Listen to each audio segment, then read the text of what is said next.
Silas Weston stood in knee-deep snow, watching the stagecoach disappear into the blizzard. His mail-order bride was supposed to arrive alone. Instead, a woman with hollow cheeks and desperate eyes climbed down, followed by 5 children. 5. The youngest hadn't spoken a word since her father died. The oldest looked ready to kill him. And Silas had exactly 12 days before the bank took everything. If you want to know how this widow and her children saved a dying ranch and a broken man's heart, subscribe now and stay until the end. Drop a comment with your city so I can see how far this story travels. The telegram said, "One woman. 1." Silas read it again. Clara Maddox, arriving December 13th. Stage from Denver. Nothing about children. Not a single word about 5 extra mouths he couldn't feed. He crushed the paper in his fist. The stagecoach had already vanished into white. The woman stood where the driver dropped her trunk at her feet, 5 children pressed against her sides. The wind tore at their thin coats. The smallest girl, couldn't be more than 5, had her face buried in her mother's skirt. "Mr. Weston!" Her voice cut through the wind. Flat. Careful. Silas didn't move. "I'm Clara Maddox. I wrote to you about—" "You didn't write about them." Clara's hand tightened on her daughter's shoulder. "Would you have answered if I had—" "No." "Then you understand." The oldest boy stepped forward, 16 maybe, fists already clenched. "We don't need him, Ma." "Elijah! Look at him. He's already deciding how to get rid of us." "I said enough." The boy's jaw locked. He didn't back down, but he stopped talking. Silas watched. The kid wanted a fight, wanted someone to hit, so he'd have a reason to hit back. Silas knew that look. He'd worn it himself at 16. "How old are you, boy?" "Old enough." "Old enough to freeze to death arguing with strangers." Silas turned toward the wagon. "Get in. All of you." Nobody moved. "Ma." A smaller voice, a boy around 8 teeth chattering. "Ma, I can't feel my feet." Clara looked at Silas. Not trust, not yet. Just 2 people who'd run out of road. "Children, get in the wagon." 40 minutes back to the ranch. 40 minutes of silence and wind and the creak of frozen wheels. Silas kept his eyes forward. Behind him, the children huddled together. The youngest girl hadn't made a sound, not when the stage arrived, not when her brothers argued, not now. She just stared at him with dark eyes, too old for her face. "She don't talk." Silas glanced back. The quiet boy, 13 or so, met his gaze. "Since when?" "Since Pa died." "How long?" 18 months. Silas turned forward again. 18 months of silence. He understood that. "What's her name?" "Lillian. Lily." "And you?" "Samuel." The boy paused. "That's Rosemary, she's 11. Tobias is the one who can't stop shivering. He's 8. "I ain't shivering 'cause I'm scared," Tobias said quickly. "I'm shivering 'cause it's cold. There's a difference." "Nobody said you were scared," Samuel said. "I'm just making sure." Clara pulled the boy closer. "Hush now." The wagon crested the hill. The ranch spread below what was left of it. Clara went still. "That's it." Elijah's voice dripped contempt. "That's the stable future you promised her." "Elijah." Clara's voice was quiet, dangerous. "Half the barn's falling down. The fences are rotted through. You can count the ribs on those horses from here." "I said enough." "No, Ma. You dragged us 800 miles for this." "For him." Elijah laughed ugly bitter. "Pa's grave is better kept than this place." The wagon went silent. Silas's hands tightened on the reins. He didn't turn around. Didn't trust himself to speak. Clara's voice came low and hard. "Apologize." "I ain't." "Now." Silence stretched. The wind howled. "Sorry," Elijah muttered. He didn't mean it. They all knew he didn't mean it. Silas snapped the reins. The wagon rolled forward.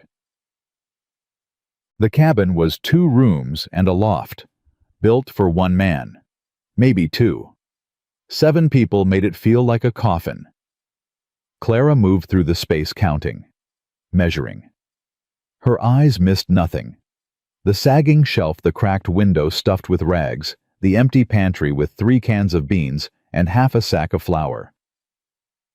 "Boys in the loft," she said finally. "Girls with me." "Where's he sleep?" Elijah jerked his chin at Silas. "The barn." "In December. There's a stove. I'll manage." Elijah snorted. "First smart thing you've done."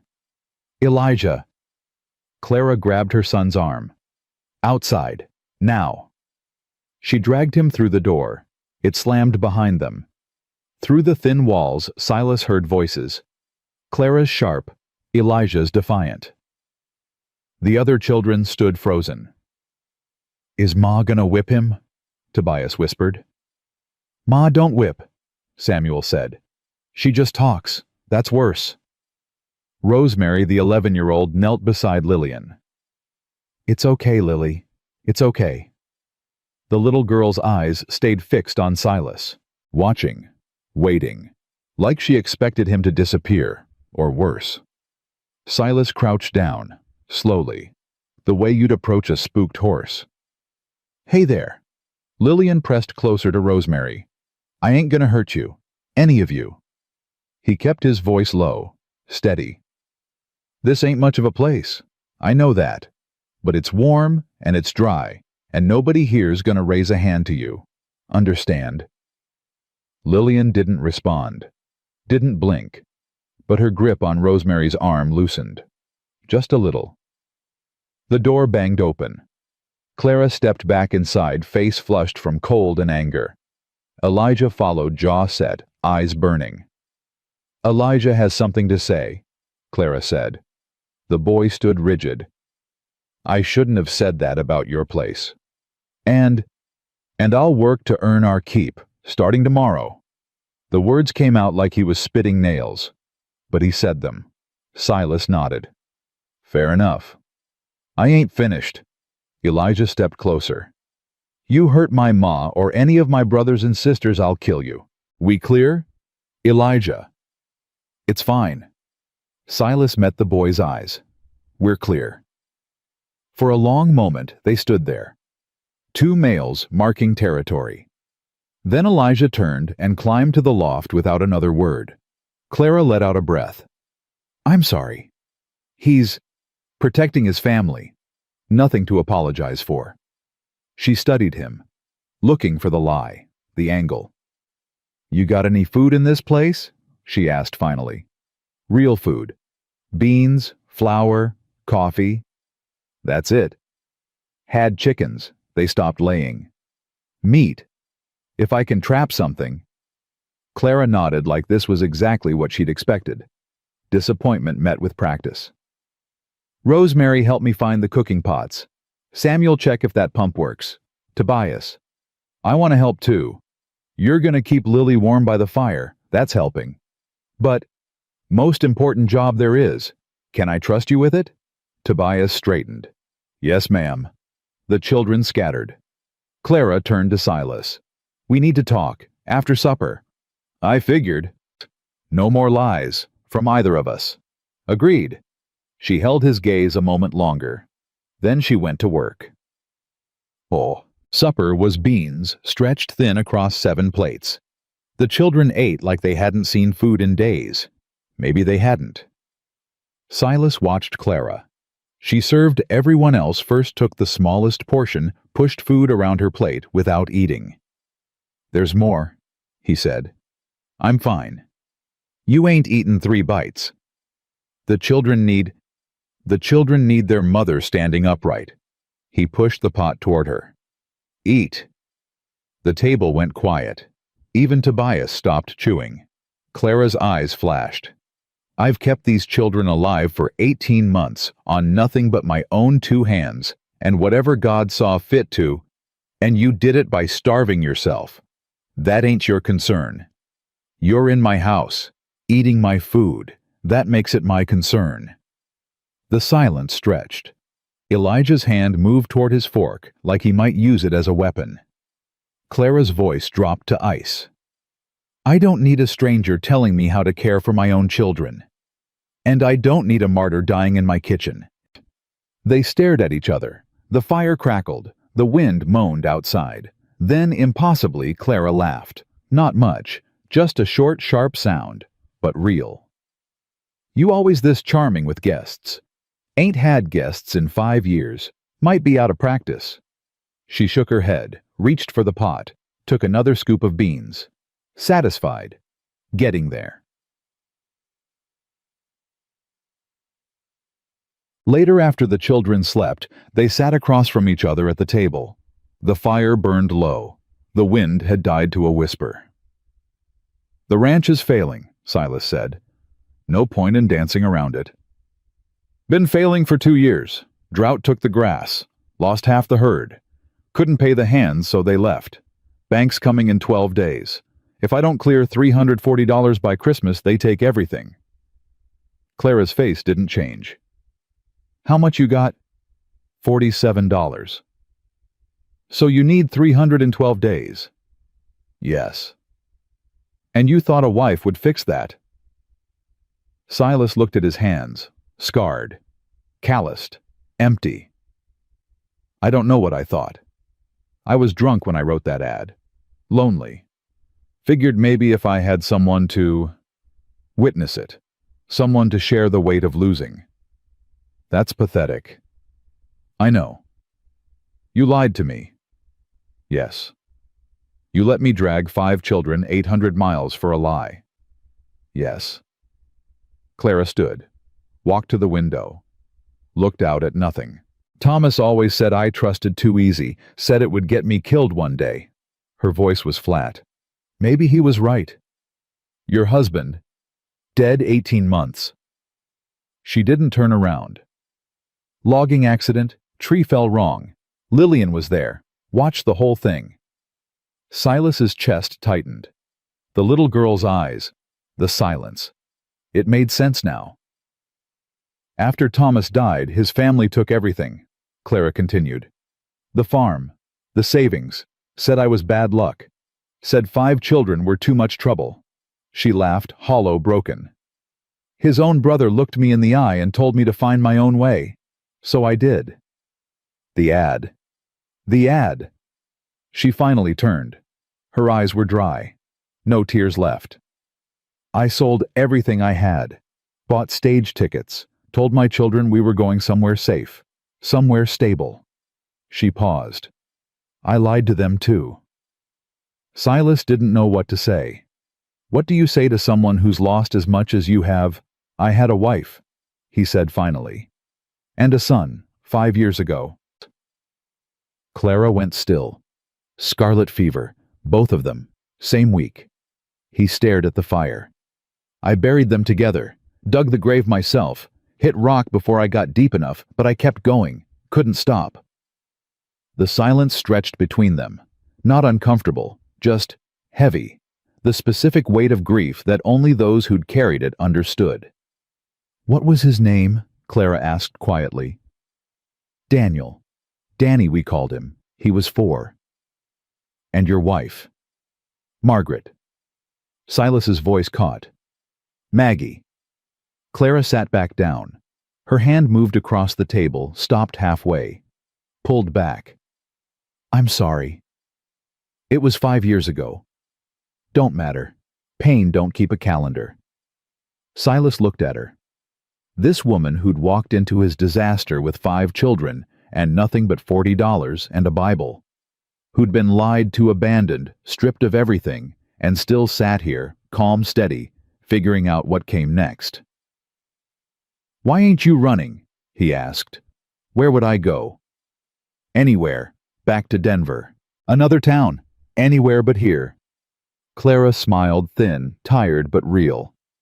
"Mister, I've been running for 18 months. I'm tired." She leaned forward. "You got 12 days. I got 5 children. Neither of us got a choice. So here's what I'm thinking. The door burst open. Elijah stood there breathing hard snow in his hair. Someone's coming, rider from town. Silas was on his feet before the boy finished talking. The man who rode up was dressed too fine for a working ranch. Expensive coat, polished boots, the kind of smile that made you check for your wallet. Mr. Weston? He tipped his hat. Lovely evening. Thorne. Lawson Thorne dismounted slow and easy. His eyes moved past Silas to the cabin where Clara stood in the doorway, children gathered behind her. Well, well. Thorne's smile widened. Company. How delightful. What do you want? Just a friendly visit. Heard the stage came in yesterday. Wanted to welcome our new neighbor. His eyes traveled over Clara. Slow. Appraising. Mrs. Maddox. Clara's voice could have frozen the creek. Clara Maddox. Charmed. Thorne didn't sound charmed. He sounded like a man counting money. 5 children. My. That's quite a burden for a man who can barely feed himself. Get off my land. Not your land yet, Silas. Not for another 12 days. Thorne's smile turned sharp. After that, who knows? Perhaps I'll be the one offering hospitality to Mrs. Maddox and her charming family. Elijah pushed forward. You don't talk to my mother like... Silas caught his arm. Inside. But now. The boy's muscles tensed. For a second, Silas thought he'd have to drag him. Then Elijah yanked free and stalked back to the cabin. Thorne watched with amusement. Training the pups already. Good. They'll need discipline. They ain't yours to train. Not yet. Thorne adjusted his gloves. 12 days, Silas. $340. We both know you can't raise it. We both know how this ends. He mounted his horse. When you're ready to discuss terms, I'll be waiting. Merry Christmas. He rode off into the darkness. Silas stood there until the hoofbeats faded. His hands were shaking, not from cold. Clara appeared beside him. That man, she said quietly. What's he want? This land. Why? It's worthless. He don't think so. Silas turned to face her. His family's been trying to buy this ranch for 20 years. My father refused. I refused. But now you're out of choices. Yeah. Clara looked out at the darkness. The wind had picked up again. Snow swirled in the lamplight from the cabin windows. There's something I need to tell you, she said. Silas waited. My husband Thomas, before he died, he was surveying land, looking for opportunities.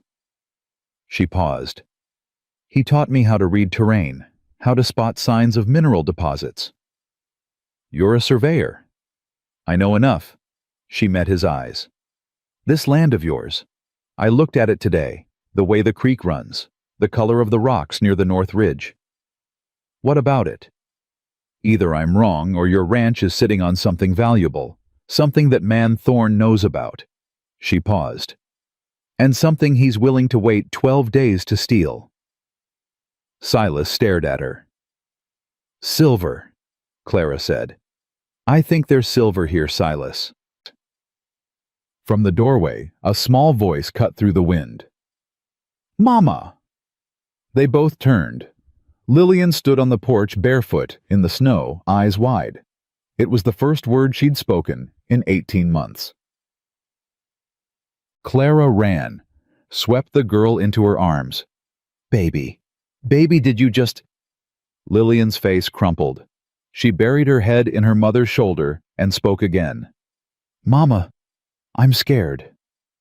Clara sobbed. One raw, broken sound. The other children spilled onto the porch. Elijah, Samuel, Rosemary, Tobias all staring. She talked, Tobias breathed. Lily talked. Hush. Clara held her daughter tighter. Tears streamed down her face. It's okay, baby. Mama's here. Mama's got you. Silas stood frozen. The little girl's voice, thin, rusty from disuse, echoed in his chest. A child speaking for the first time in 18 months. A mother weeping with relief. He thought of Danny. Of the last words his son ever said. "Papa, will you stay with me?" He hadn't. He'd gone to fetch water. When he came back, Danny was gone. "Get her inside," Silas said roughly. "She'll catch her death." Clara carried Lillian into the cabin. The other children followed, buzzing with excitement. Silas stayed on the porch. The snow fell harder now. Somewhere in the darkness, Thorne was riding back to town, planning his next move. 12 days. Silver under the ground. A little girl who'd found her voice. And a feeling in Silas's chest he hadn't felt in 5 years. Something dangerous and terrifying. Hope. Clara didn't sleep that night. She sat by the fire, Lillian curled in her lap, watching her daughter's chest rise and fall. The other children had finally settled. Tobias passed out from exhaustion. Rosemary clutching her sister's hand even in sleep. Samuel and Elijah silent in the loft above. But Clara couldn't close her eyes. "Mama, I'm scared." 3 words. 18 months of silence, and then 3 words. The cabin door creaked open. Silas stepped inside, snow dusting his shoulders. He stopped when he saw her. "She's still asleep." Clara nodded. "Won't let go of me." Silas crossed to the fire, added a log. The flames jumped higher, casting shadows across his face. "What you said out there," he said quietly, "about the silver. I know what I saw." "You sure?"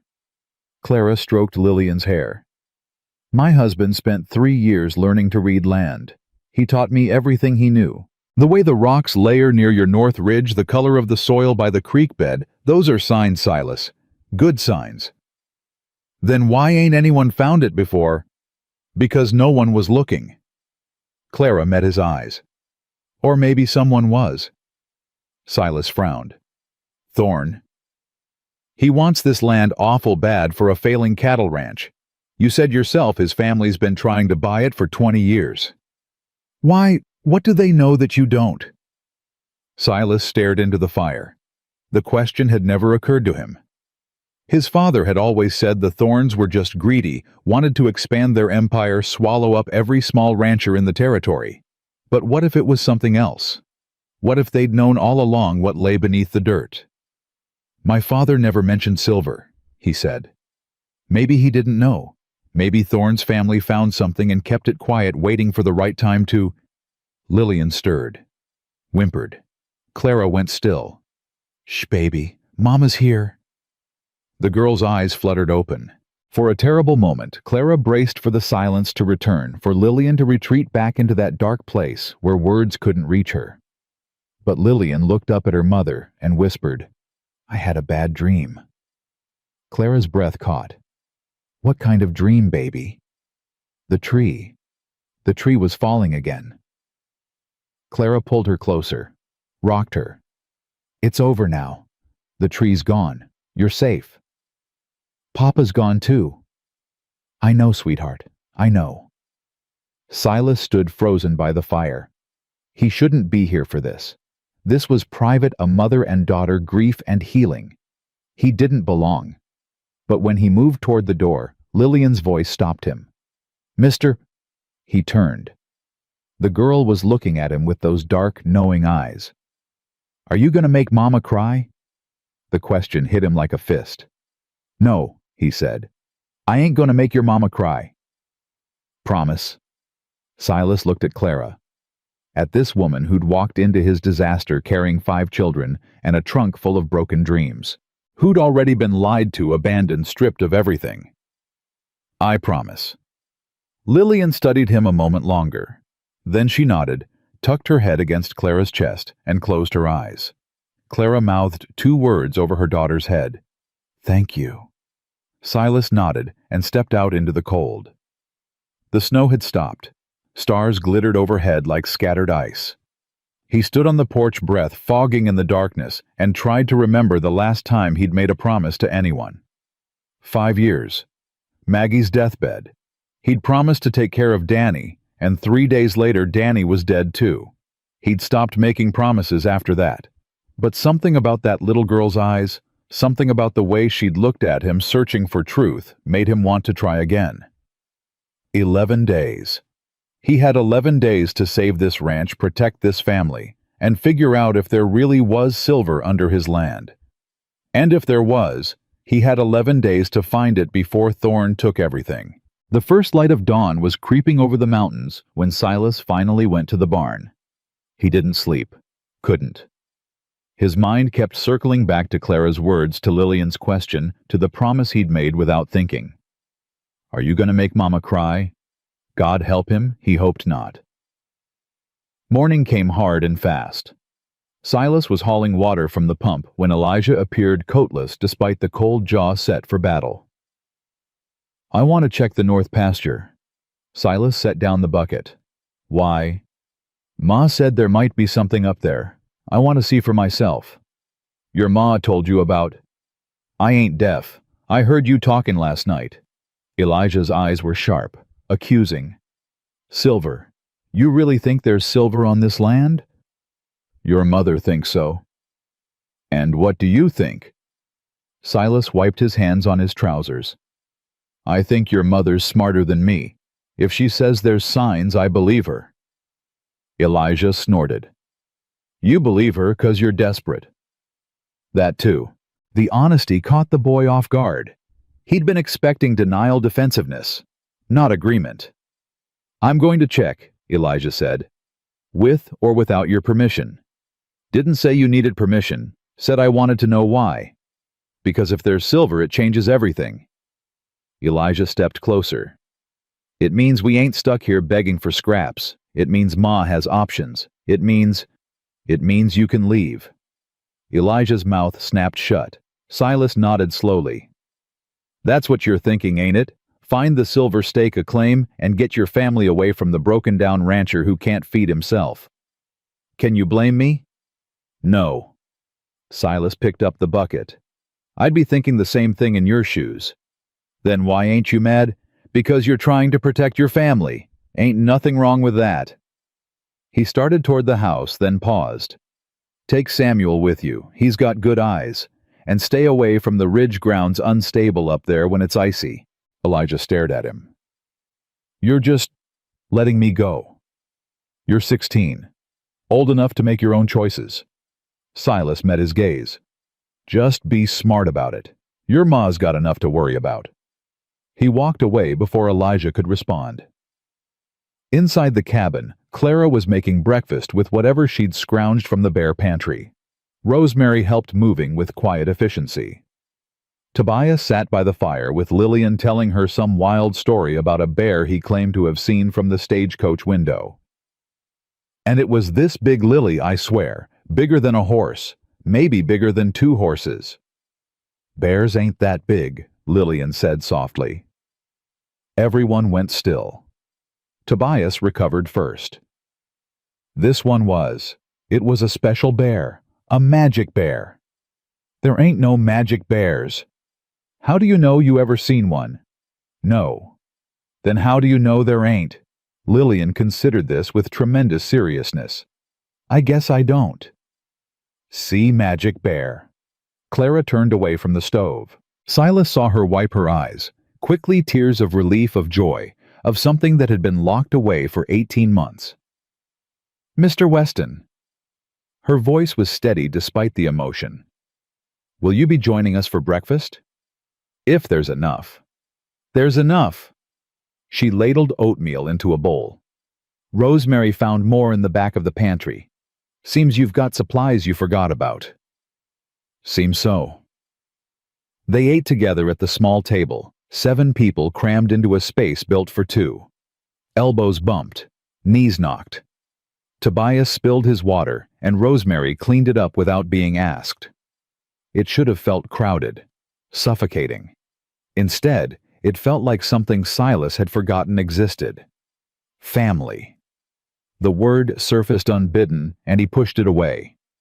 Dangerous thinking. These weren't his family. They were strangers, temporary guests who'd be gone the moment something better came along. But when Lillian reached across the table for the salt, and her small hand brushed his arm, she didn't flinch away. Progress. Small, fragile progress. After breakfast, Samuel approached him. The boy was quieter than his brother, watchful, careful with his words. "Mr. Weston, I saw some books in the barn. In that back room." Silas paused. "You were in my tack room." "I was looking for harness leather. Elijah wanted to fix the—" Samuel stopped. "I'm sorry. I shouldn't have gone through your things." "It's fine." Silas studied the boy. 13, Clara had said. Old enough to work, young enough to still need guidance. "You like books?" Samuel's face lit up before he could hide it. "Yes, sir. Pa used to—" The light dimmed. "Pa used to read to us. Before." "What kind of books?" "Anything. Everything. He said reading was how poor men got rich without stealing." Silas almost smiled. "Smart man, your pa." "He was." Samuel's voice was quiet, fierce. "He was the smartest man I ever knew." "Then he'd want you to keep reading." Silas jerked his head toward the barn. "Those books in the tack room, they were my mother's. She taught me letters when I was younger than you. Take whatever you want." Samuel's eyes widened. "Really? Just don't let them get wet, and bring them back when you're done." "Yes, sir. Thank you, sir." The boy practically ran toward the barn. Clara appeared at Silas's elbow, watching him go. "That was kind of you." Silas shrugged. "They're just books. Ain't doing anyone good sitting in a box." "Still, you didn't have to." Clara paused. "Samuel's been lost since Thomas died. Elijah had anger to keep him going. Rosemary had the younger ones to care for. But Samuel, he just went quiet, retreated into himself. Like Lillian. Different." Lily stopped talking. Samuel stopped hoping. Clara's voice was soft. "Maybe those books will give him something to hope for again." Silas didn't know what to say. He'd offered the books without thinking, an impulse, nothing more. But the gratitude in Clara's eyes made him uncomfortable. He wasn't used to being thanked. "I should check on the horses," he muttered. "Silas." He stopped. It was the first time she'd used his given name. "Whatever happens with the bank, with Thorne, with all of it." Clara met his gaze. "Thank you for not turning us away." "Thought about it." "But you didn't." "No, I didn't." They stood there, something unspoken passing between them. Not trust, not yet. But the beginning of it. The foundation. Then Tobias came barreling out of the cabin, shouting about magic bears again, and the moment broke. Elijah and Samuel returned at midday, cheeks red from cold eyes bright with discovery. "We found something," Samuel said breathlessly. "Up by the North Ridge. There's an old mine shaft collapsed, but you can see where they dug. And the rocks, the rocks are just like you described." Clara set down the shirt she'd been mending. "Show me." "It's a 2-hour ride." "Then we'd better leave now." Silas stepped forward. "I'll go with you." Elijah's jaw tightened. "We don't need—" "You don't know this land," Silas said flatly. "I do.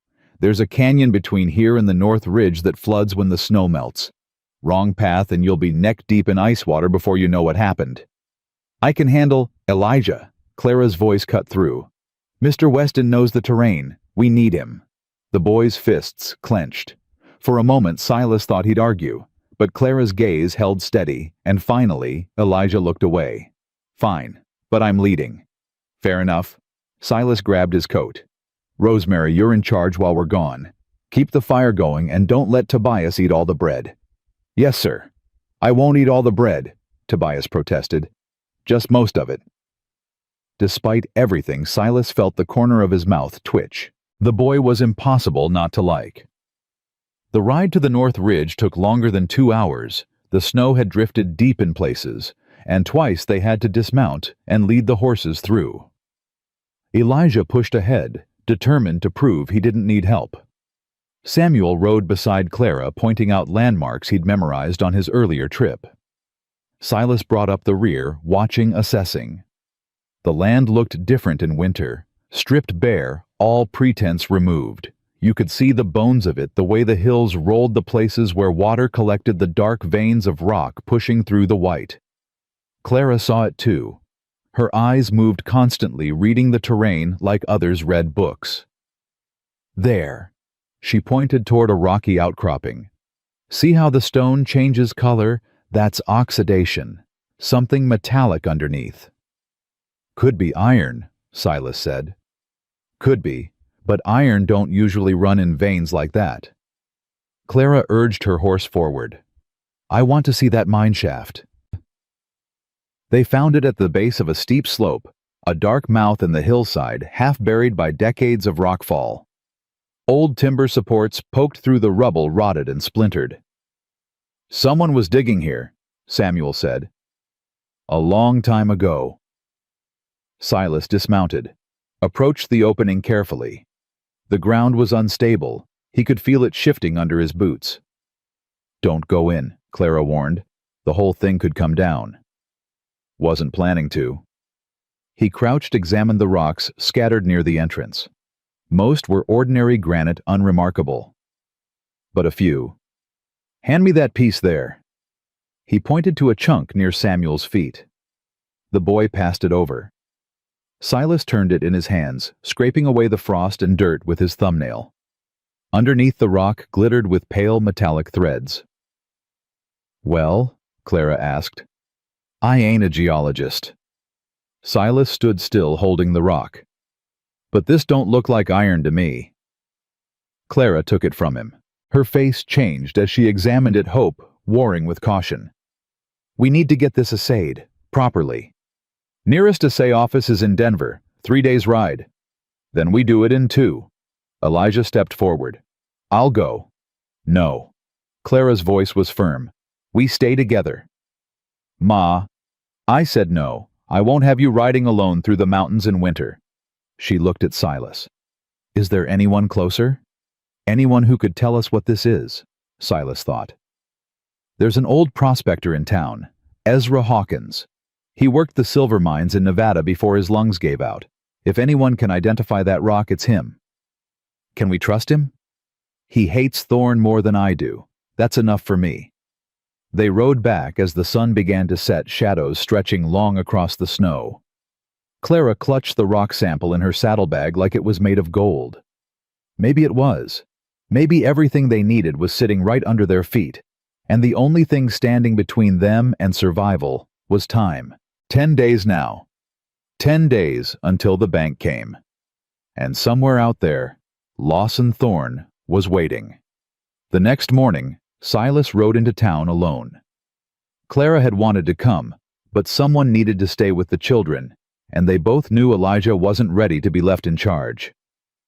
Be careful, she'd said as he mounted up. Thorn has eyes everywhere. I know. And Silas? She'd paused, struggling with something. If it's not silver, if I'm wrong, then we figure out something else. But one problem at a time, Clara. That's how you survive. He'd ridden off before she could respond. The words had come out harsher than he intended, but he didn't know how to offer comfort. Didn't know if he had any comfort left to give.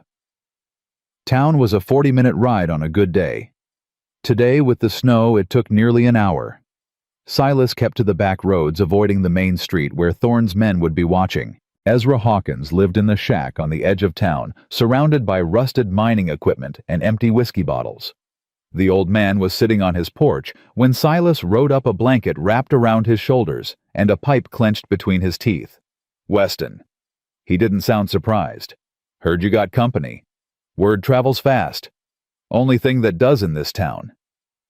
Ezra's eyes were sharp despite his age, blue as glacial ice and twice as cold. What do you want? Silas dismounted, pulled the rock sample from his saddlebag. Need you to look at something. Ezra took the rock with gnarled fingers, turned it over. held it up to the weak winter sunlight. "Where'd you get this?" "North Ridge. Old mine shaft collapsed. The Morrison dig." Ezra nodded slowly. "Always wondered what they found up there before they quit." "They found something. Lost someone." Ezra handed the rock back.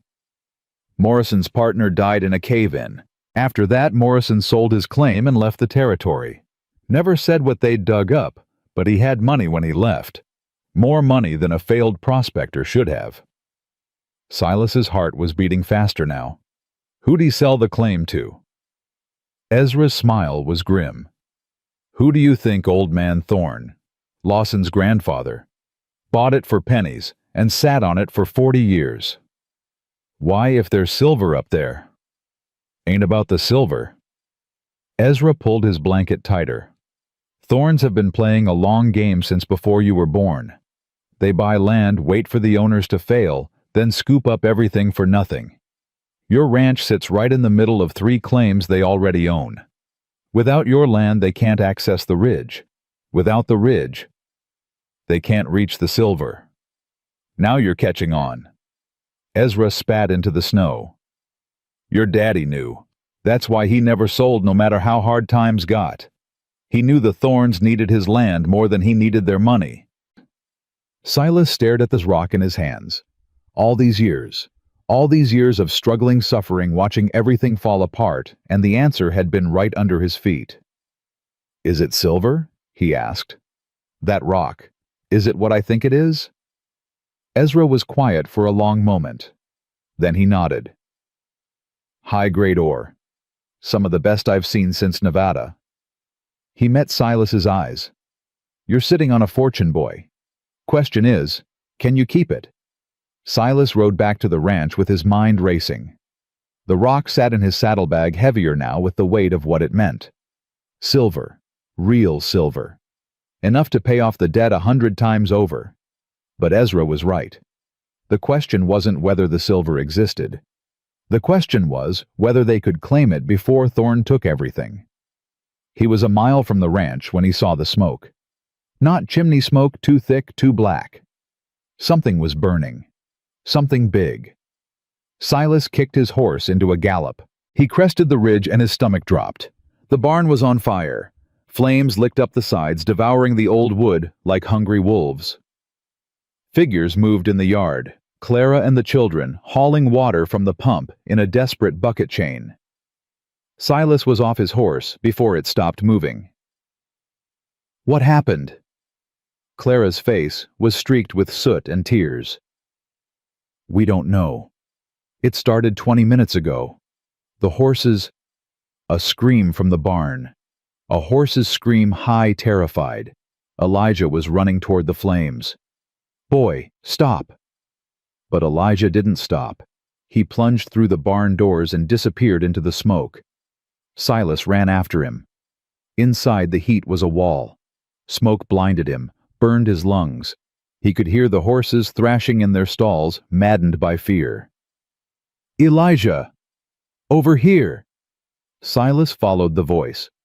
Found the boy wrestling with a stall door trying to free the last horse, Silas's old mare, the only animal worth anything left on the ranch.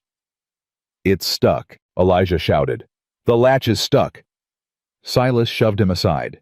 Grabbed the latch, yanked with everything he had. Metal screeched against metal. The door flew open. The mare bolted past them, nearly trampling Elijah in her panic. The boy stumbled, fell. Above them, a beam cracked. Silas grabbed Elijah's arm, hauled him upright. "Move!" They ran. Behind them, the roof gave way with a sound like the world ending. They burst out of the barn just as it collapsed. Flaming timber crashed where they'd been standing seconds before. Sparks showered the yard like hellish snow. Silas and Elijah lay in the dirt, gasping, coughing, alive. Clara was there instantly, pulling Elijah into her arms. "You stupid, stupid boy. The horse. I don't care about the horse, I care about you." Elijah let himself be held, just for a moment. Then he pulled back, jaw set. "I'm fine, Ma." "You could have died, but I didn't." He looked at Silas. "He got me out." Clara turned to Silas. Her eyes were wet, her face pale beneath the soot. "Thank you." Silas shook his head. "Don't thank me. He saved the horse. You saved my son." The words hung between them. Everything else, the fire, the silver, the debt, faded into background noise. In that moment there was only Clara's gratitude and Silas's inability to accept it. "Who did this?" he asked roughly. "The fire didn't start itself." "We found this." Samuel stepped forward, holding something in his hand. A piece of paper scorched at the edges but still readable.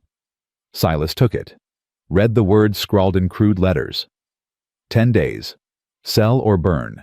No signature. None needed. "Thorn," Elijah spat. "Can't prove it," Silas said. "Don't need to prove it. Everyone knows." "Knowing and proving ain't the same thing, not in a court of law." Clara took the note from his hands, read it herself. Her face hardened. "He's scared," she said quietly. Silas frowned. "What?" "Thorn. He's scared." Clara looked up. "A man who knows he's going to win doesn't need to burn barns. He just waits. But Thorn's not waiting anymore. He's pushing." She met Silas's eyes. "Because he knows we found something." Silas thought about it. She was right. The timing was too perfect. They'd found the mine shaft yesterday. Today the barn burned. Someone was watching them, reporting back. "We need to file a claim," Silas said, "before Thorn can move." "How?" "We don't have money for filing fees. We have the rock." Silas pulled it from his saddlebag. Ezra confirmed it. High-grade silver ore. Best he's seen since Nevada. Clara's breath caught. "Then it's real." "It's real. But it don't matter if we can't prove ownership. We need to file a mineral claim, and we need to do it before Thorn buys the ranch from the bank." "Yes." Clara looked at the burning ruins of the barn, at her children huddled together in the yard, at the man she'd married out of desperation who'd just risked his life for her son. "Then we file tomorrow," she said. "First thing. The office is in Denver. 3 days. Then we ride through the night. We ride until the horses drop if we have to." Clara's voice was steel. "I didn't drag my children 800 miles to lose everything to a man who burns barns like a coward." Silas looked at her, at this woman who'd arrived a week ago with nothing but a trunk and a prayer, who'd found silver on his land, given voice to her silent daughter, and now stood in the ashes of his barn, refusing to surrender. Something stirred in his chest. Something he'd thought died with Maggie. "All right," he said. "We ride at dawn." Clara nodded. Then she turned to her children, started giving orders. Salvage what they could. Tend to the horses. Keep watch through the night. Silas watched her work, and he thought about promises. About the one he'd made to Lillian. "Are you gonna make Mama cry?" He'd promised he wouldn't, and come hell or high water, he intended to keep that promise, even if it killed him. They didn't make it to dawn. Silas was saddling the horses in the ruined shell of what used to be the barn when he heard the riders coming. 3 of them, maybe 4 hooves, pounding through the frozen dark. "Clara." She was already at the door, rifle in hand. Where she'd found it, Silas didn't know. Didn't care. "Children, get down," Clara ordered. "Away from the windows, now." The riders stopped at the edge of the property. Torchlight flickered in the darkness, 4 men faces hidden beneath hat brims and bandanas. One of them rode forward. "Weston." Silas recognized the voice. Colt Brennan, one of Thorne's hired hands. A man who'd do anything for money and enjoy most of it. "What do you want, Brennan?" "Mr. Thorne sends his regards." Brennan's horse pranced nervously. "Says he heard about your barn. Tragic accident. Could have been worse, though.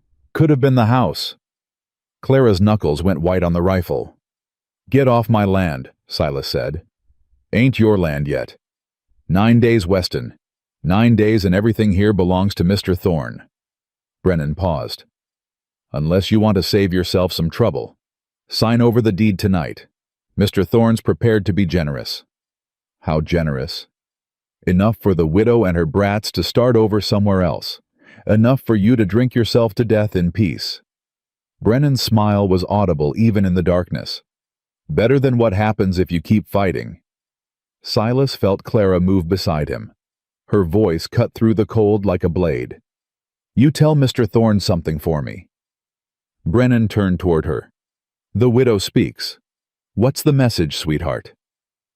Tell him if he sends men to my home again, I'll bury them in the north pasture, and tell him I don't miss.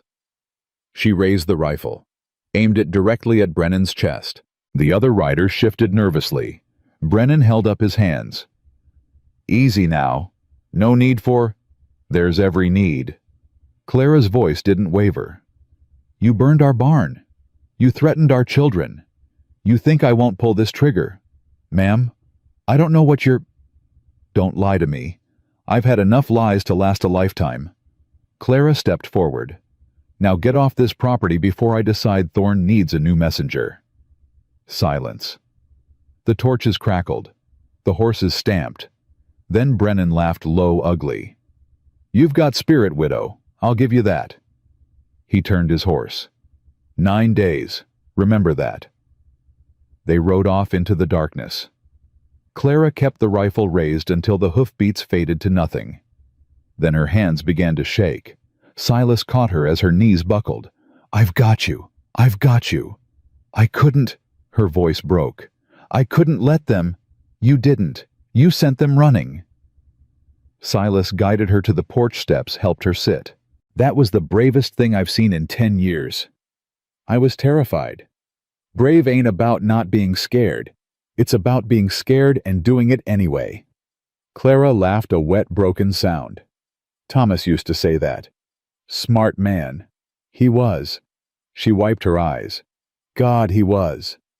The cabin door creaked open. Lillian stood there, bare feet on the cold boards, eyes wide. Mama. Clara opened her arms. Lillian ran into them. It's okay, baby. The bad men are gone. They wanted to hurt us. Yes, but they didn't. They won't. Lillian looked at Silas over her mother's shoulder. Did you make them go away? Your mama did. She was very brave. The little girl considered this. Then she reached out one small hand and touched Silas's arm. Thank you for helping Mama be brave. Silas didn't know what to say. The touch was so light, so tentative, like a bird landing on a branch ready to fly at the first sign of danger. You're welcome, he managed. Lillian nodded solemnly. Then she took her mother's hand and led her inside. Silas stayed on the porch, staring into the darkness where Brennan and his men had disappeared. 9 days. And now Thorne knew they weren't going to surrender quietly. The game had changed. And Silas had a terrible feeling it was about to get much worse. They left before dawn, not for Denver, not yet. Clara had made the decision while the children slept. We can't leave them here, she'd said. Not after tonight. Not with Brennan and his men knowing where we are. So we all go. We all go. Every single one of us. It was madness. 5 children, 2 adults, 3 horses, and 100 miles of mountain road in the dead of winter. But Clara was right. Leaving the children behind meant leaving them vulnerable. And after what Brennan had said, could have been the house, Silas wasn't willing to take that risk. They packed what they could. Food blankets, the rifle ammunition. Samuel loaded his borrowed books into a saddlebag. Tobias insisted on bringing a wooden horse he'd carved from a piece of barnwood. Lillian clutched her mother's hand and didn't let go. Elijah pulled Silas aside while the others finished packing. This is crazy. You know that. I know. 3 days to Denver, in winter, with 5 kids and 3 horses. I can count boy. Elijah's jaw tightened. I ain't a boy. Then stop acting like one. Silas met his eyes. You got a better plan. Speak up. I'm listening. Silence. That's what I thought. Silas turned back to the horses. We leave in 10 minutes. Make sure Tobias uses the outhouse first. I ain't stopping every hour because he drank too much water. Despite everything, Elijah almost smiled. Almost. The first day was hard. The second day was worse. The mountain roads were treacherous, iced over in places, buried under drifts in others. They had to dismount and lead the horses more often than ride. Tobias complained about the cold until Rosemary threatened to leave him in a snowbank. Samuel read aloud from one of his books to pass the time, his voice carrying across the frozen landscape. Lillian rode with Clara, bundled in every blanket they had. She'd started talking more since that first night. Short sentences, quiet observations, but she still flinched at loud noises and refused to let her mother out of sight. She's getting better, Clara said, during a rest stop watching Lillian help Rosemary build a small snowman. Slowly, but better. Kids are resilient. So I keep telling myself. Clara pulled her shawl tighter. Some days I believe it. Some days I don't. Silas handed her a cup of hot coffee, the last of their supply. You're doing fine? Am I? She laughed bitterly. I uprooted them from the only home they knew, dragged them across the country to marry a stranger. Now I'm hauling them through a blizzard to file a mining claim that might not even... Stop. Clara looked at him. You're doing what you have to do, Silas said. Same as any mother would. Same as my mother did when my father died, and she had to run this ranch alone for 3 years. Your mother ran the ranch. Till I was old enough to take over. She worked dawn to dusk every day, never complained, taught me everything I know. He paused. She'd have liked you.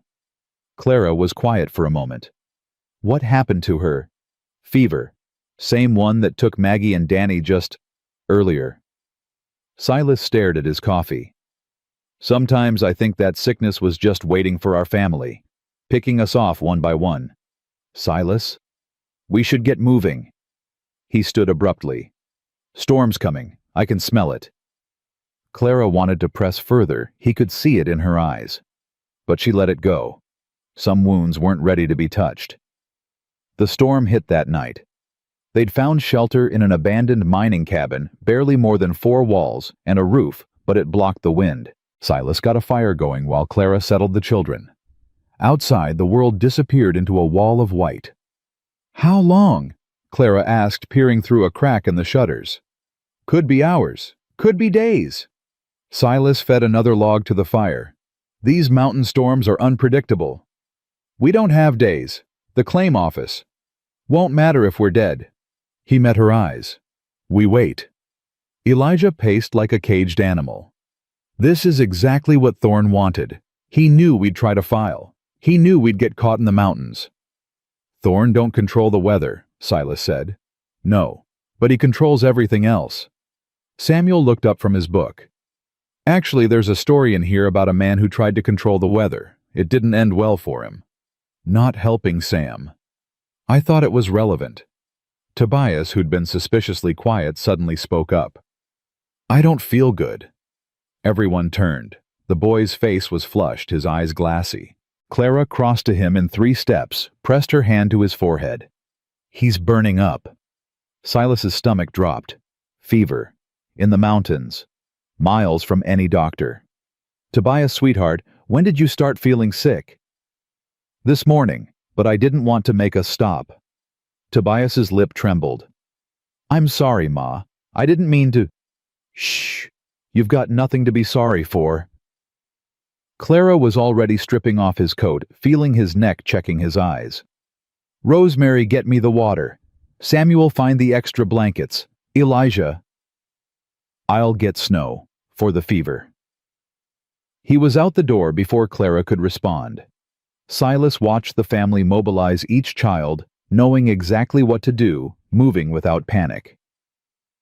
What do you need? He asked Clara. Willow bark if we had any. Honey for his throat.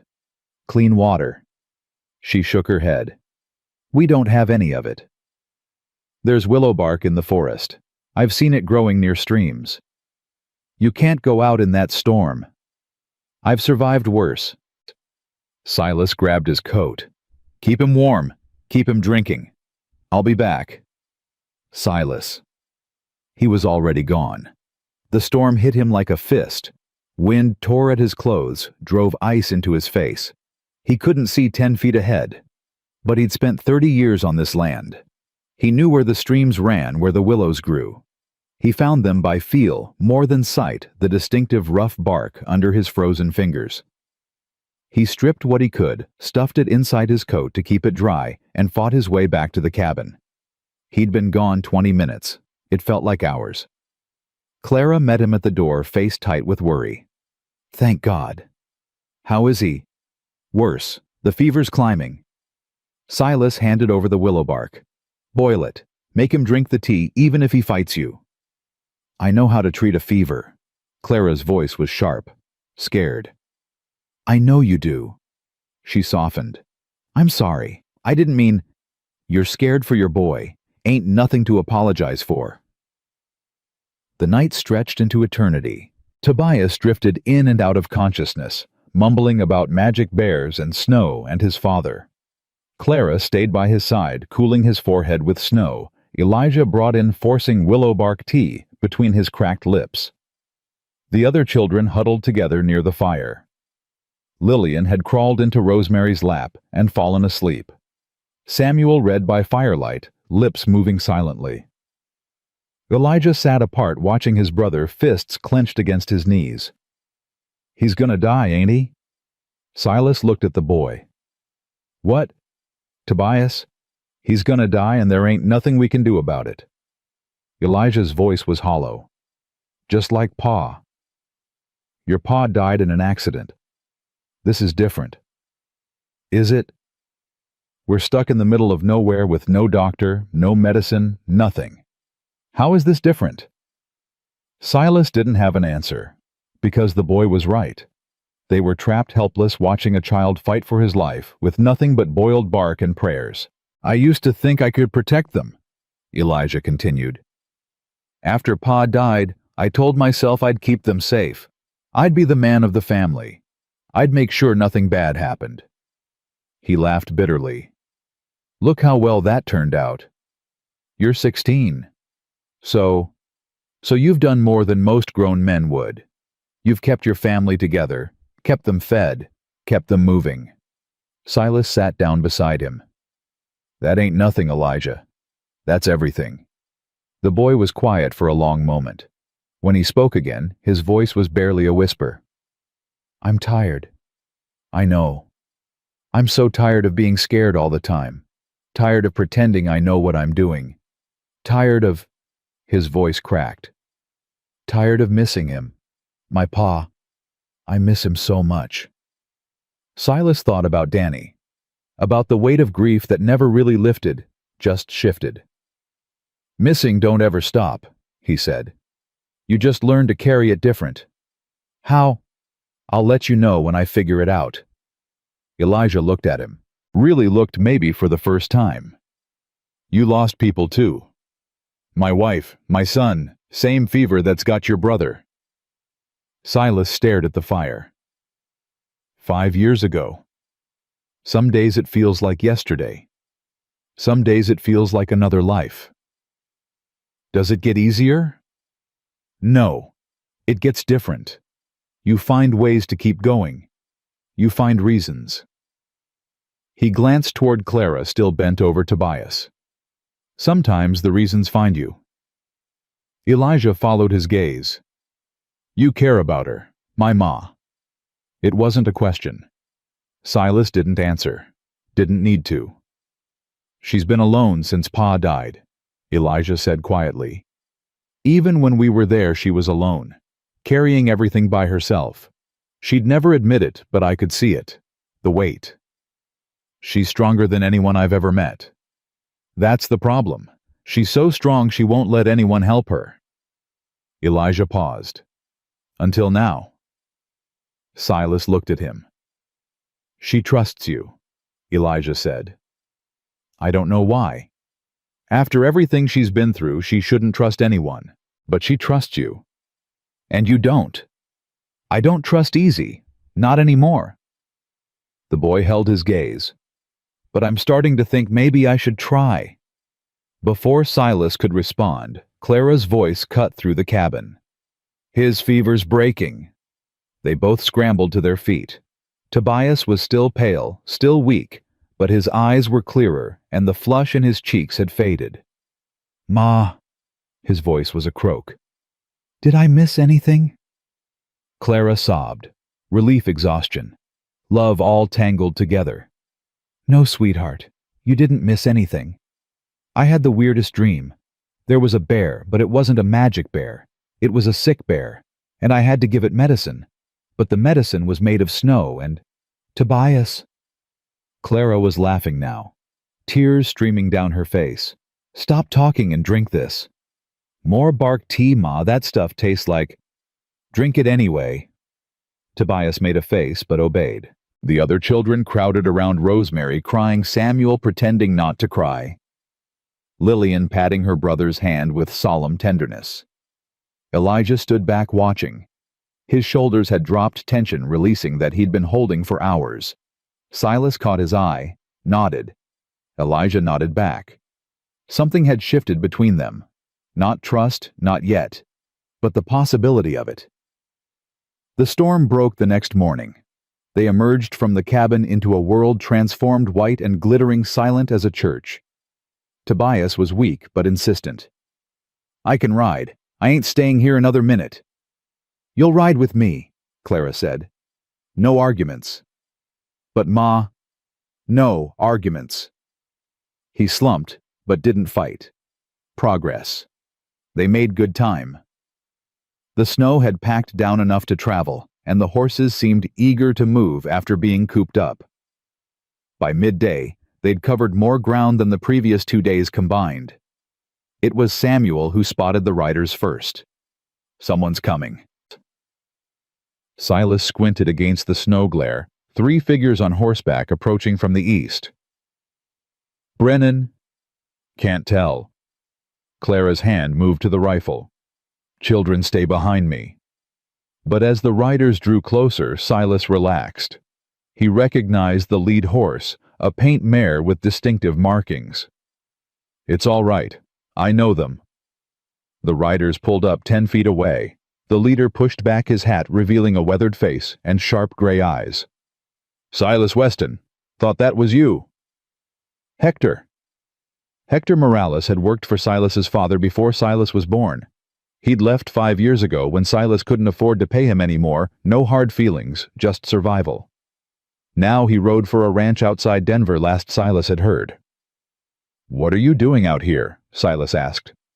"Could ask you the same. Heard some interesting rumors in town." Hector's eyes moved over Clara the children. "Heard Lawson Thorne's been causing trouble." "You heard right." "Also heard something about Silver." Silas went still. "Where'd you hear that? Ezra Hawkins. He's been talking to anyone who'll listen." Hector smiled grimly. "Said you needed help. Said Thorne was fixing to steal your land." "Ezra's got a big mouth." "Ezra's got a conscience. There's a difference." Hector dismounted. "We came to help Silas, if you'll have us." Silas looked at the other 2 riders' men he didn't recognize, but who had the look of honest workers. "Why would you help me? I can't pay you." "You paid my wages for 15 years. Your father paid them for 20 before that." Hector's voice was firm. "Some debts ain't about money." Clara stepped forward. "You're Hector Morales. Silas mentioned you." "Did he now?" Hector tipped his hat. "Ma'am." "He said you were the best hand his father ever hired." "Well." Hector's weathered cheeks colored slightly. "Don't know about that." "He also said you left when he couldn't afford to keep you, that you didn't hold it against him." "Weren't nothing to hold. Times were hard. Man does what he has to." Clara smiled, the first real smile Silas had seen from her in days. "Then I suppose we'd be fools to turn down your help." "Suppose you would." They rode together now, 7 adults and children, plus Hector's 2 men. The world felt less hostile with reinforcements. Less impossible. That night, camped in a sheltered valley, Hector told them what he'd learned in town. Thorne's getting desperate. He's been buying up every debt he can find, trying to pressure folks into selling. Word is, he's got something big planned, some kind of mining operation. But he needs your land to make it work. The North Ridge, Clara said. That's where the silver is. Makes sense. That ridge is the only access point to the old Morrison dig. Without it, Thorne can't move equipment in or ore out. Silas stared into the fire. So if we file our claim first, you cut him off. He can't touch the silver without going through your land, and he can't take your land if you've got a valid mineral claim registered. What's stopping him from filing his own claim? Hector shook his head. Already tried. 30 years ago, his grandfather filed on the Morrison site, but the claim lapsed when they never worked it. Now it's open land again. First come, first served. Hope flickered in Silas's chest. For the first time since this nightmare began, he could see a path forward. How far to Denver? Day and a half if we push it. Then we push it. Clara caught his eye across the fire. She nodded once, a silent promise. They were going to make it. They had to. 7 days left. 7 days to file the claim, secure the land, and save everything they'd fought for. Silas looked at the family gathered around the fire. Clara with Lillian in her lap. Elijah cleaning the rifle. Samuel reading by firelight. Rosemary braiding Tobias's hair while he complained Hector and his men sharing stories of the old days. This was what he'd been missing. This was what he'd lost when Maggie and Danny died. A family. And he'd be damned if he let Lawson Thorne take it from him. Denver rose out of the flatlands like a promise. Silas had been to the city twice before, once with his father, once to bury Maggie and Danny in the cemetery where his mother lay. Neither visit had ended well. But as they crested the final ridge and saw the buildings spread below them, he felt something he hadn't expected. Hope. Is that it? Tobias's voice was still weak, but the wonder in it was pure. Is that really Denver? That's it, Clara said. It's so big. Wait till you see the inside. They rode down the main road as the sun climbed higher. People stopped to stare, 7 riders plus 5 children, trail-worn and exhausted, looking like refugees from a war. Which in a way they were. Hector pulled alongside Silas. Claim office is on Larimer Street. We should go straight there. The children need rest, food. The children can rest after we file. Every minute we wait is a minute Thorne can use against us. Clara overheard. Hector's right. The claim comes first. Ma, I'm hungry, Tobias whined. You can be hungry for another hour. But, Tobias Maddox, I have dragged you through blizzards, nursed you through fever, and ridden 100 miles with you complaining the entire way. You can wait 60 more minutes for a biscuit. The boy slumped. Yes, ma'am. Elijah snorted. Samuel hid a smile behind his book. Even Lillian's lips twitched. Silas caught Clara's eye. She shrugged. He's been through worse. He'll survive. They reached the claim office at 9:30. The building was unimpressive, a squat wooden structure wedged between a general store and a lawyer's office. But the sign above the door read, Territorial Mining Claims, and that was all that mattered. Silas dismounted. Wait here. I'm coming with you, Clara said. Clara, I found the silver. I read the land. If there's questions about the deposit, you'll need me to answer them. She handed Lillian to Rosemary. Watch your brothers and sister. Don't talk to strangers. Yes, Ma. Clara fell into step beside Silas. Hector followed, one hand resting on his pistol. Inside the office smelled like dust and old paper. A clerk sat behind a scarred wooden desk, spectacles perched on his nose pen, scratching across a ledger. He didn't look up when they entered. Help you. We need to file a mineral claim, Silas said. Location: North Ridge of the Weston Ranch, Section 14, Township 3. The clerk's pen stopped moving. He looked up slowly. Weston Ranch. That's the property outside Silver Creek. Yes. The one Lawson Thorne's been trying to buy. Silas's jaw tightened. Does that matter? It might. The clerk set down his pen. Mr. Thorne was here yesterday, filed some papers of his own. Clara stepped forward. What kind of papers? Can't say, ma'am. Confidential. Can you say whether those papers affect our ability to file a claim? The clerk hesitated. His eyes darted toward a door at the back of the office, a door that hadn't been there a moment ago. Silas was sure of it. I'd have to check the records. Then check them. It could take a while. We'll wait. The clerk rose slowly, gathered some papers, and disappeared through the back door. Silas heard voices, low, urgent murmurs he couldn't make out. Something's wrong, Hector said quietly. I know. Clara's hand found Silas's arm. Whatever happens, we don't leave without filing. Agreed. The door opened again. But it wasn't the clerk who stepped through. It was Lawson Thorne.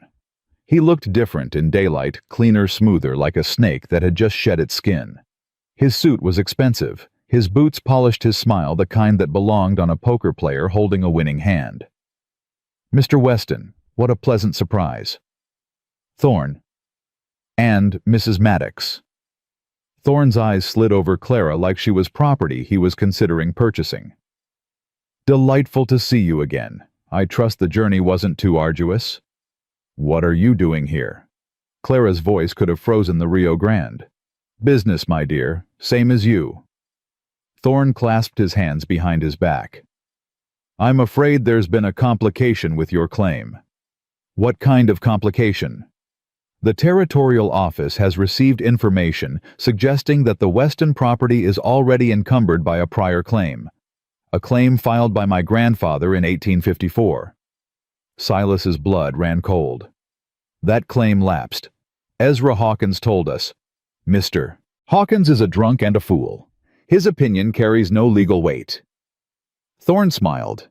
The records, however, do, and the records show that my family has held continuous interest in the mineral rights to that ridge for over 30 years. That's a lie. Is it? Thorne produced a folded paper from his coat. This document filed with the Territorial Recorder's Office establishes my grandfather's original claim, and this one, he produced a second paper, shows the transfer of that claim to my father and subsequently to me. Clara snatched the papers from his hand. Her eyes scanned the text rapidly, brow furrowed. These are forgeries.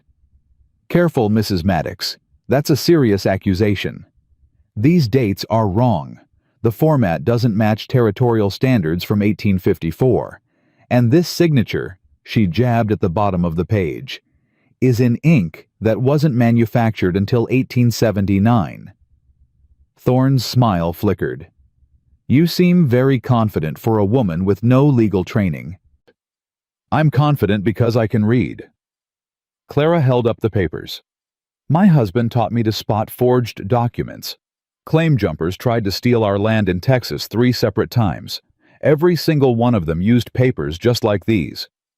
Perhaps Texas standards differ from Colorado's. Fraud is fraud, Mr. Thorne. It looks the same everywhere. Silence fell over the office. The clerk had reappeared in the doorway, face pale, watching the confrontation like a man who wished he'd called in sick. Thorne's eyes hardened. The pleasant mask slipped, revealing something cold underneath. You're making a mistake, Mrs. Maddox. Am I? You have no standing here, no resources, no allies. He stepped closer. I have owned this territory's judges for 20 years. I have owned its sheriffs, its clerks, its bankers. One word from me, and you'll never file a claim anywhere in Colorado again. Then I suppose we'll have to file in Washington. Everyone turned. Hector stood in this doorway, holding a leather satchel Silas didn't recognize. Federal mineral claims, Hector said. Filed directly with the Department of the Interior. Bypasses territorial jurisdiction entirely. He smiled grimly. Learned about it from a lawyer friend in Santa Fe. Figured it might come in handy. Thorne's face went white. You can't. Already did. Hector set the satchel on the desk. Sent a copy of our claim by telegraph this morning before we even reached Denver. If anything happens to us, if we're arrested, delayed, or mysteriously disappear, there's a federal record that says the Weston family owns those mineral rights, and there's a lawyer in Santa Fe ready to fight for them. This is outrageous. This is legal. Clara stepped forward, meeting Thorne's gaze without flinching. And it's over. You've lost. For a long moment, nobody moved. Thorne's hands trembled at his sides with rage, with disbelief, with the realization that his 30-year plan had just collapsed. Then he laughed. A short, ugly sound. You think this changes anything? You think a piece of paper will stop me? He leaned in close to Clara. I burned your barn. I can burn your house. I can burn everything you love and salt the earth so nothing ever grows again. Silas moved. Fast. His fist connected with Thorne's jaw before the man could blink. Thorne staggered back, crashed into the clerk's desk, sent papers flying. You threaten her again, Silas said quietly, and I'll do more than hit you. Thorne touched his split lip. Blood stained his fingers. You'll regret this. Maybe, but not today. Thorne straightened his coat, adjusted his hat. When he looked at Silas again, all pretense of civility was gone. This isn't over, Weston, not by a long shot. He walked out. The door slammed behind him. Clara let out a breath she'd been holding since Thorne first appeared. That was satisfying. Which part? The part where you hit him. She smiled, small, tired, but real. I've been wanting to do that since he showed up at the ranch. Should have let you. Next time. The clerk cleared his throat nervously. Sir, ma'am? About your claim. Clara turned to him. Yes. Mr. Thorne's documents, they won't hold up. Not if what you said about the ink is true. The clerk glanced toward the back door as if afraid Thorne might reappear. I knew something was wrong when he filed them, but I was scared to say anything. And now I've got witnesses. He gestured at Hector. And apparently a federal record. That changes things. So, you'll process our claim. I'll process it right now, and I'll make sure it's bulletproof. The clerk sat down at his desk, pulled out fresh papers. Just need a few signatures and the filing fee. Silas reached for his wallet. Empty. Clara touched his arm. I've got it? Clara. I had $40 when I left Texas. She pulled a small purse from her coat, the same one she'd clutched during the stagecoach ride.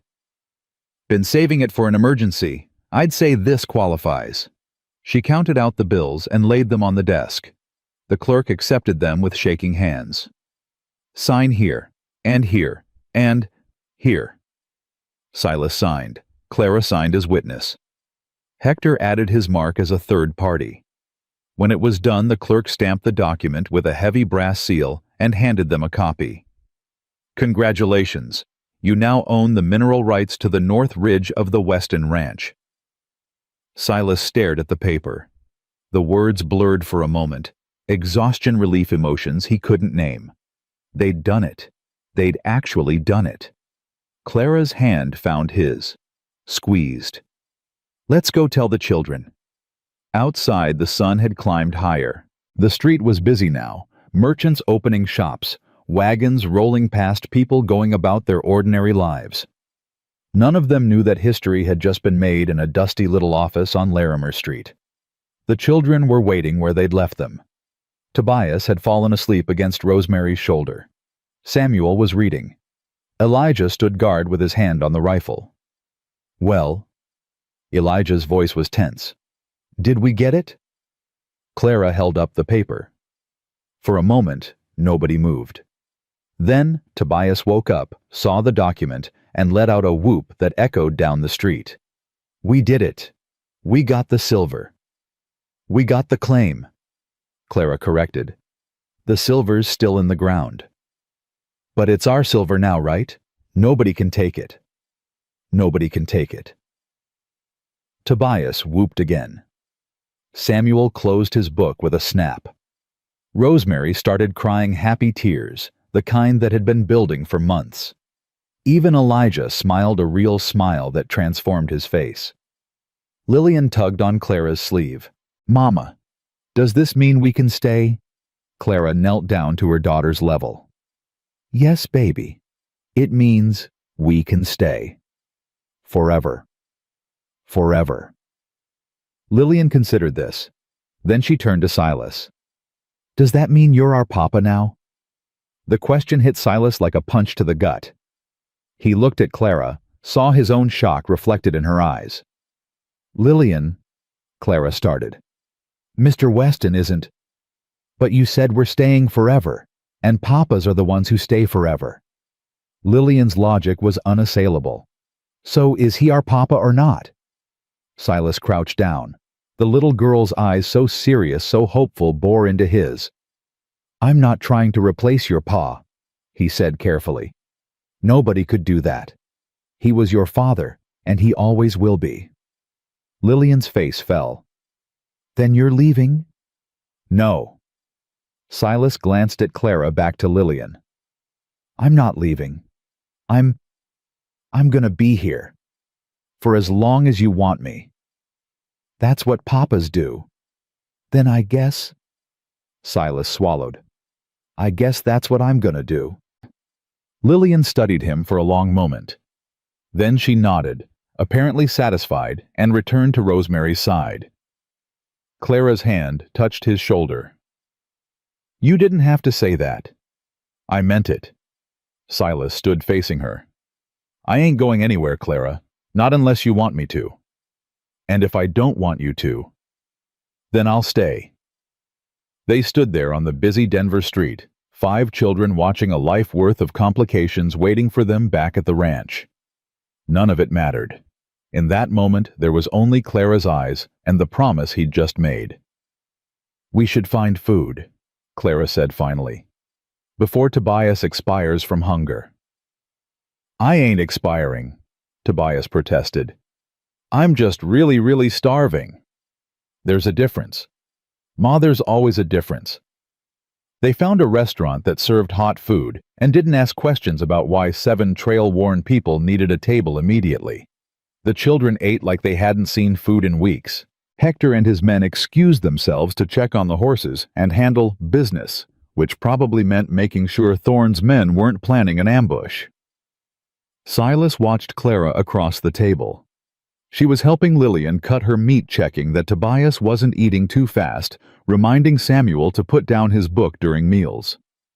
She did it all without thinking, the way breathing came naturally. This was what he'd lost. This chaos, this noise, this beautiful, exhausting life. This was what he could have again. "You're staring," Clara said without looking up. "Sorry." "Don't be. Just don't expect me to look pretty when I'm covered in gravy." Too late. Clara's head came up, her cheeks flushed. "Silas Weston, are you flirting with me?" "Wouldn't dare." "Liar." Elijah made a gagging sound. "Can you two save that for when we're not eating?" "Mind your business," Clara said. "This is my business. I have to watch." "Then close your eyes." "If I close my eyes, Tobias will steal my biscuits." "I would not," Tobias said, reaching for Elijah's plate.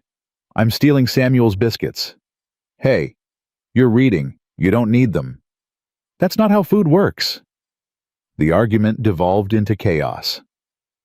Clara sighed, Silas laughed, and for one perfect moment, everything felt right.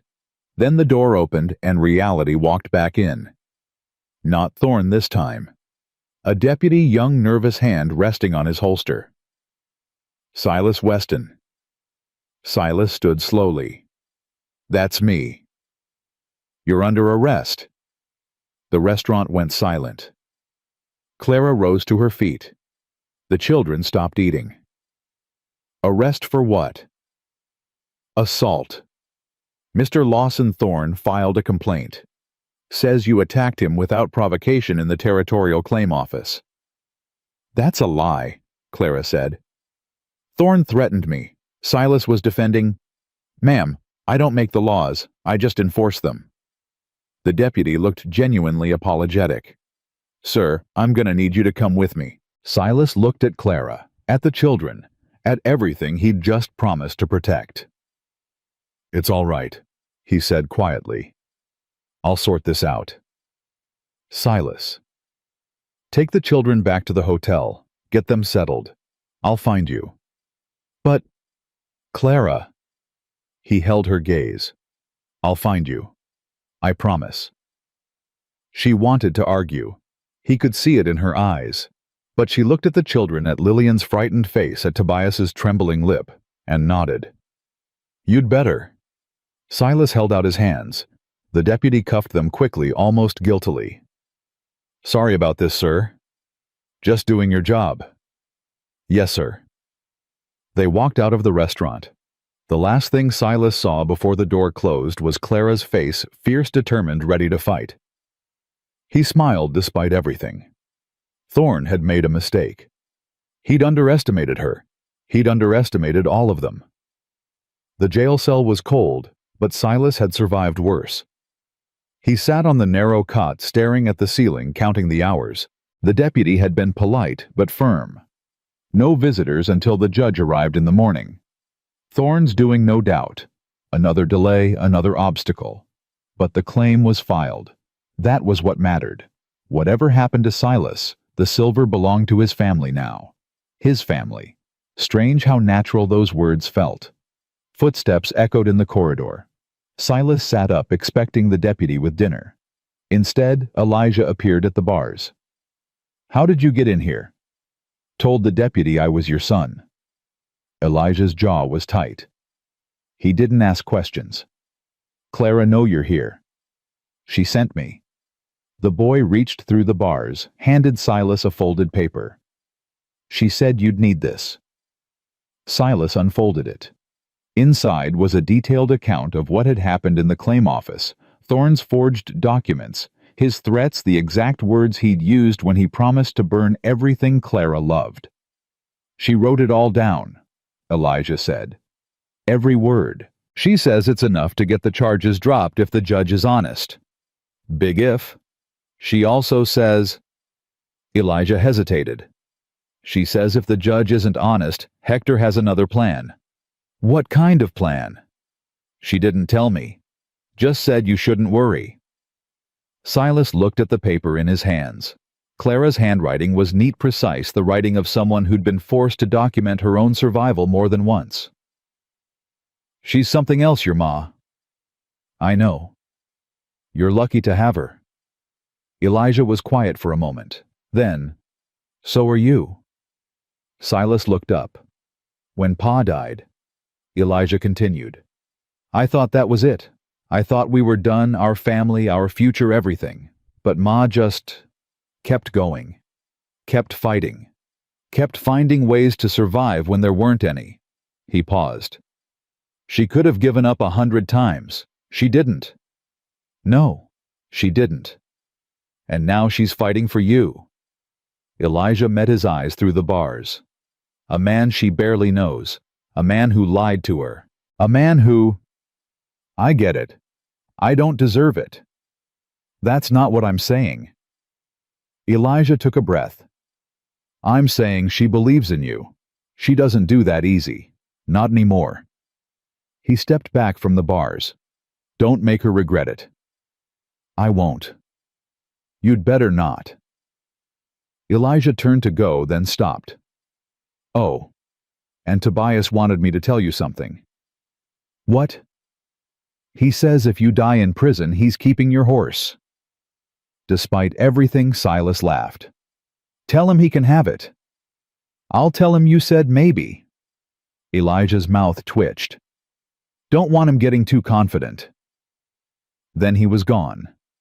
Footsteps fading down the corridor. Silas lay back on the cot, Clara's letter clutched in his hand. 5 days left until Christmas. 5 days until the bank deadline passed, and the ranch was truly theirs. If he could just survive until then. Morning came gray and cold. The judge arrived at 9, a thin, tired man named Harrison, who looked like he'd rather be anywhere else. He read the charges, heard the deputy's account, then looked at Silas. "Mr. Weston, do you have anything to say?" Silas handed over Clara's letter. "Read this." Judge Harrison took the paper. His eyes scanned it slowly, expression unchanging. When he finished, he set it down on his desk. "This is a serious accusation against Mr. Thorne. Every word is true. Can you prove it?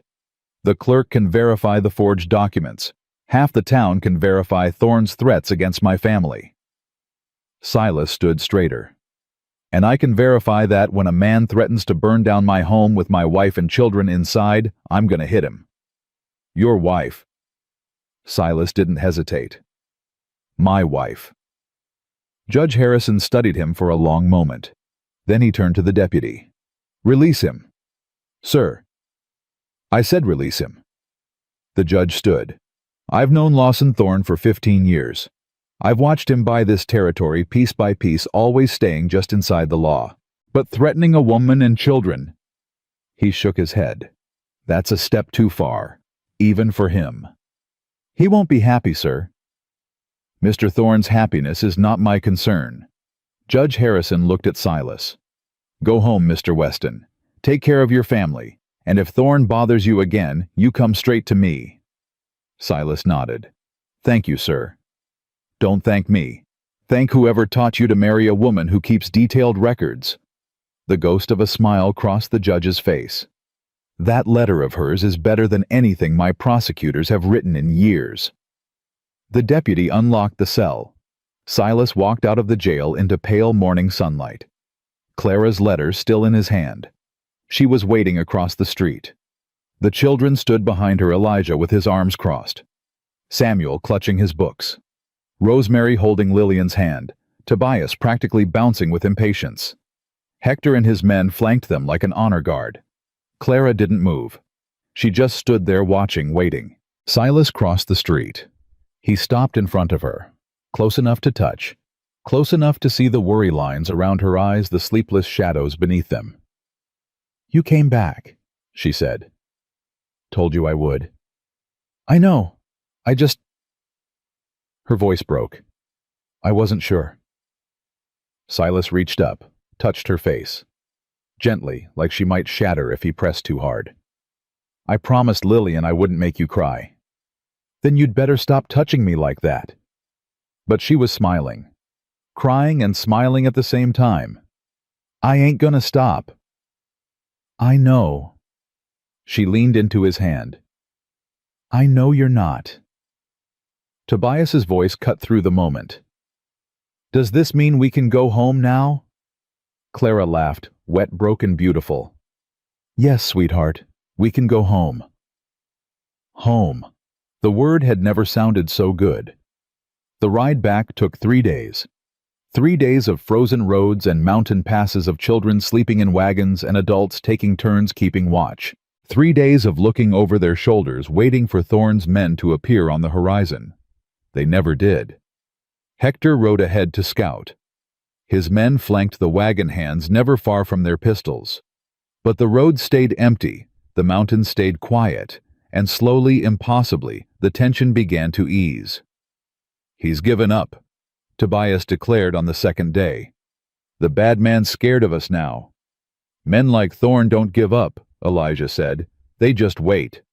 Then we'll be ready when he comes back." Tobias: "I'm serious. I've been practicing with the slingshot. I can hit a tree from 50 feet. Trees don't shoot back. Neither will he when I get him in the eye." Clara turned in her saddle. "Nobody is shooting anybody in the eye. Are we clear?" "But Ma, clear?" Tobias slumped. "Yes, ma'am." Silas caught Clara's eye. She shook her head, but she was smiling. "That boy's going to be the death of me. He's got spirit. He's got too much spirit, just like his father." Clara's voice softened. Thomas was the same way, always ready to fight, always sure he'd win. Did he win? I mean, most of the time, right up until he didn't. She looked away. One loss is all it takes. Silas didn't know what to say. He never did when Thomas came up. The dead husband, the ghost that stood between them. He couldn't compete with a memory. But Clara reached over and touched his hand. "I'm glad you're here, Silas. I want you to know that. Even after everything, especially after everything," she squeezed his fingers. "You could have walked away a dozen times. You didn't. Neither did you. I had nowhere else to go. That ain't why you stayed." Clara was quiet for a moment. Then, "No, it's not." They crested the final ridge on Christmas Eve.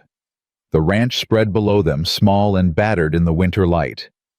The barn was gone, nothing left but a black scar on the white ground.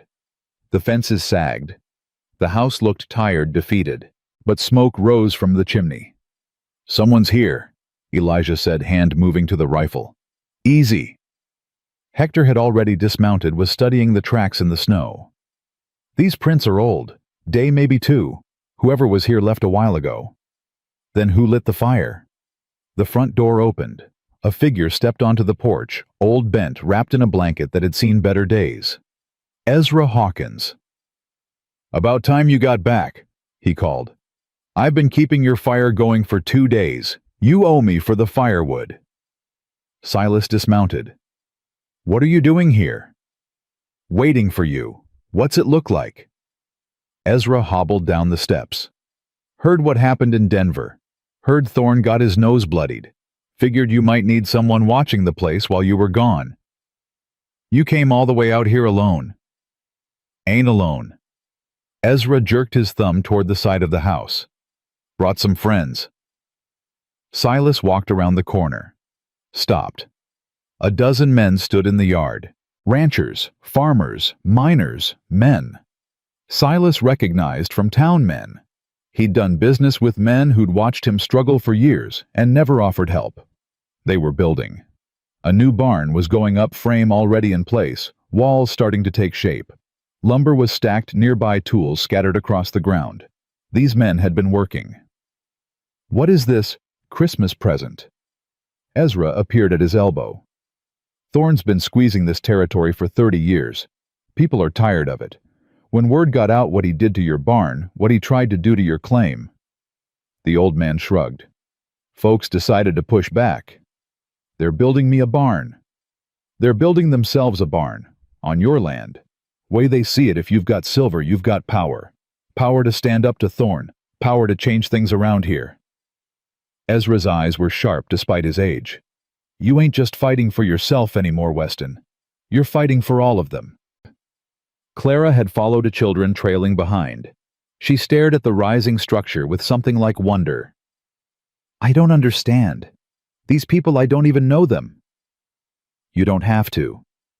A woman stepped forward, middle-aged, work-worn, familiar somehow. "I'm Martha Brennan. My husband works for Thorne." Clara stiffened. "Brennan? The one who burned your barn?" "Yes." Martha's face was hard, but her eyes were wet. "Colt told me what he did. What Thorne made him do. He's been sick about it ever since." "Then why did he do it?" "Because Thorne owns our mortgage. Because we've got 3 children and nowhere else to go. Because—" Her voice broke. "Because sometimes you do terrible things to protect what you love." Clara was quiet for a long moment. Then she stepped forward and took Martha's hands. "I know. Believe me, I know. I'm sorry. I'm so sorry for what he did. It's not your fault. I should have stopped him. I should have—" "You did what you had to." Clara's voice was firm. "We all do." Martha broke down crying. Clara held her, this stranger, this wife of the man who'd burned her barn, and let her weep.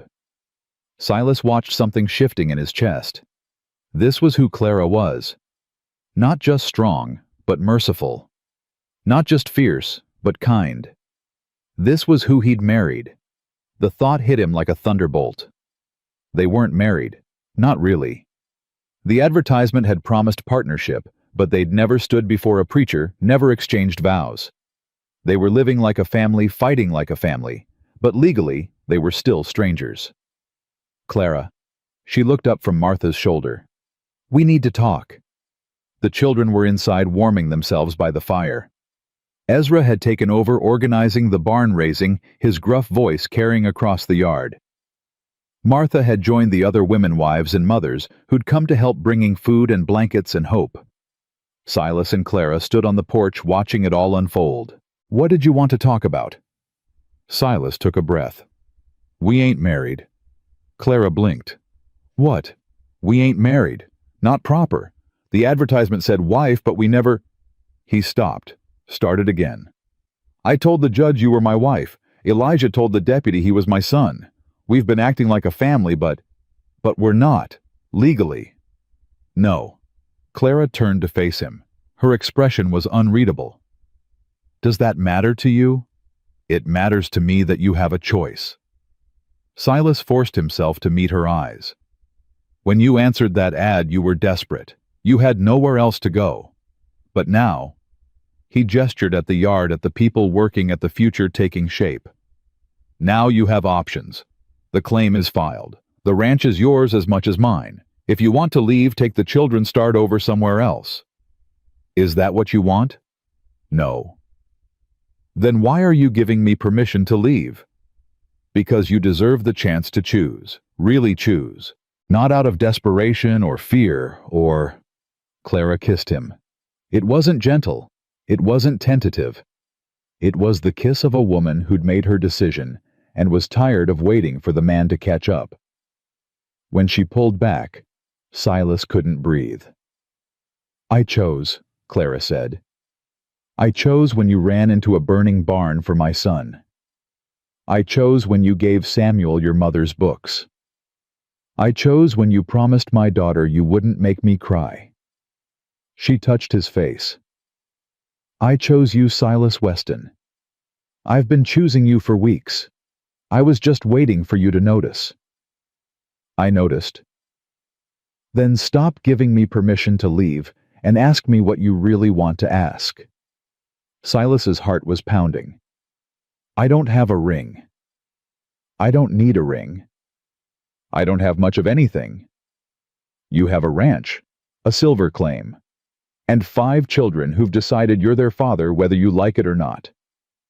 Clara smiled. "That's more than most men can offer." "Clara, ask me." Silas took her hands. They were rough, callous, the hands of a woman who'd worked every day of her life. "Will you marry me proper this time, in front of a preacher and God and everyone? When?" "Tomorrow, Christmas Day." Clara laughed, bright, surprised. "Tomorrow? I've wasted enough time already. I don't want to waste any more." She studied his face, looking for doubt, for hesitation, finding none. "Yes," she said. "Yes, I'll marry you."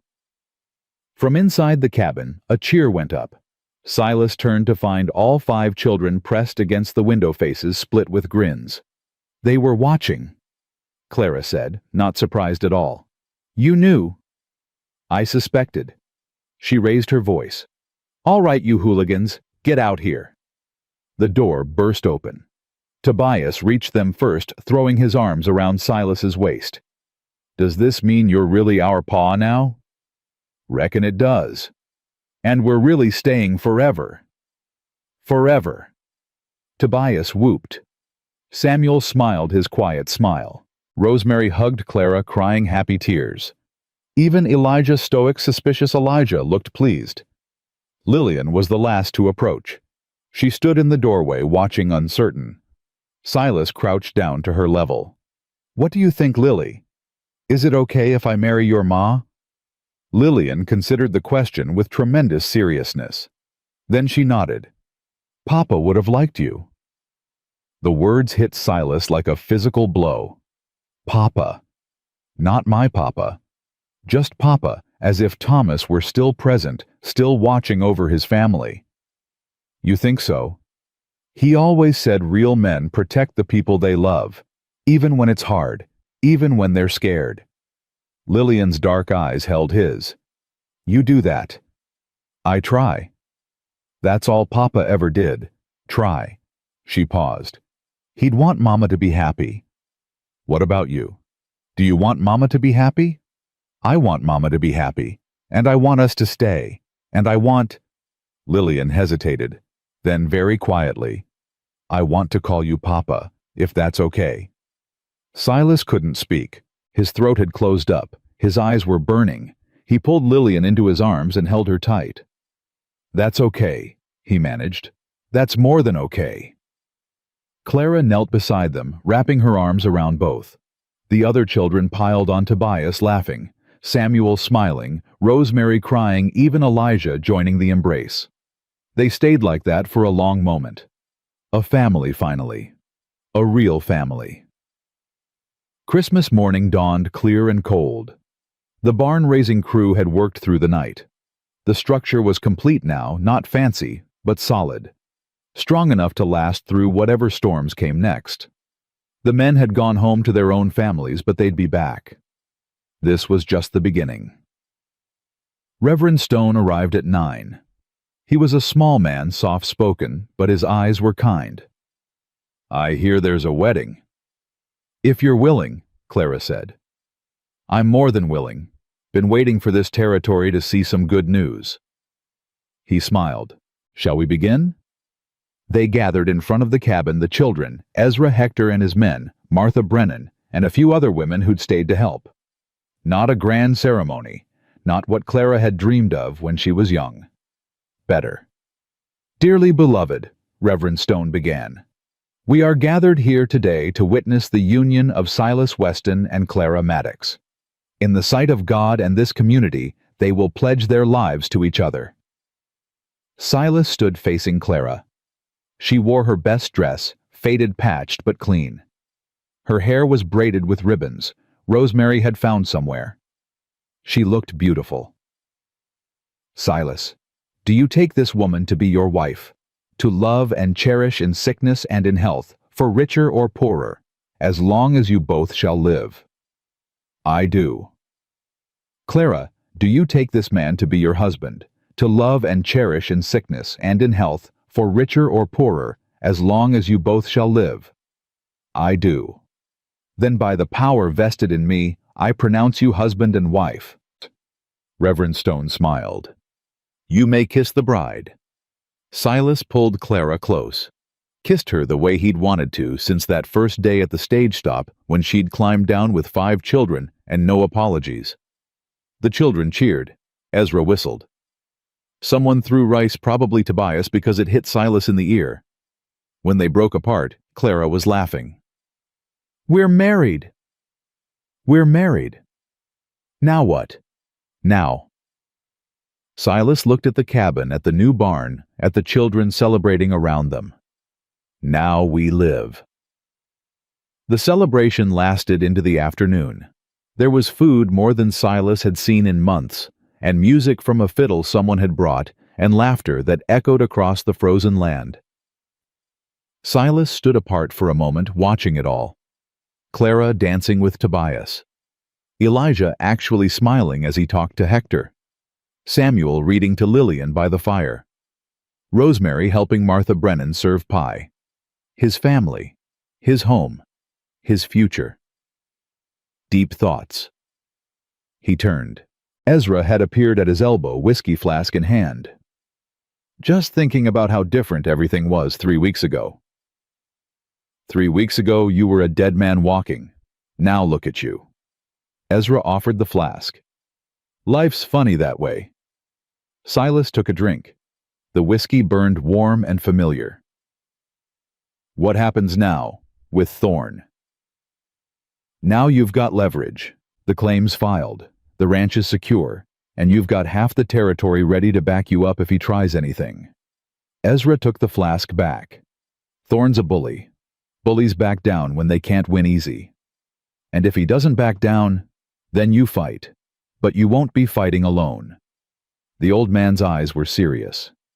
"That's the difference, Weston. Before you were one man against the world. Now you're part of something bigger." Silas looked at Clara again. She'd stopped dancing, was watching him across the yard. She raised a hand, waved. He waved back. "I never wanted to be part of anything," he admitted, "after Maggie and Danny. I just wanted to be alone.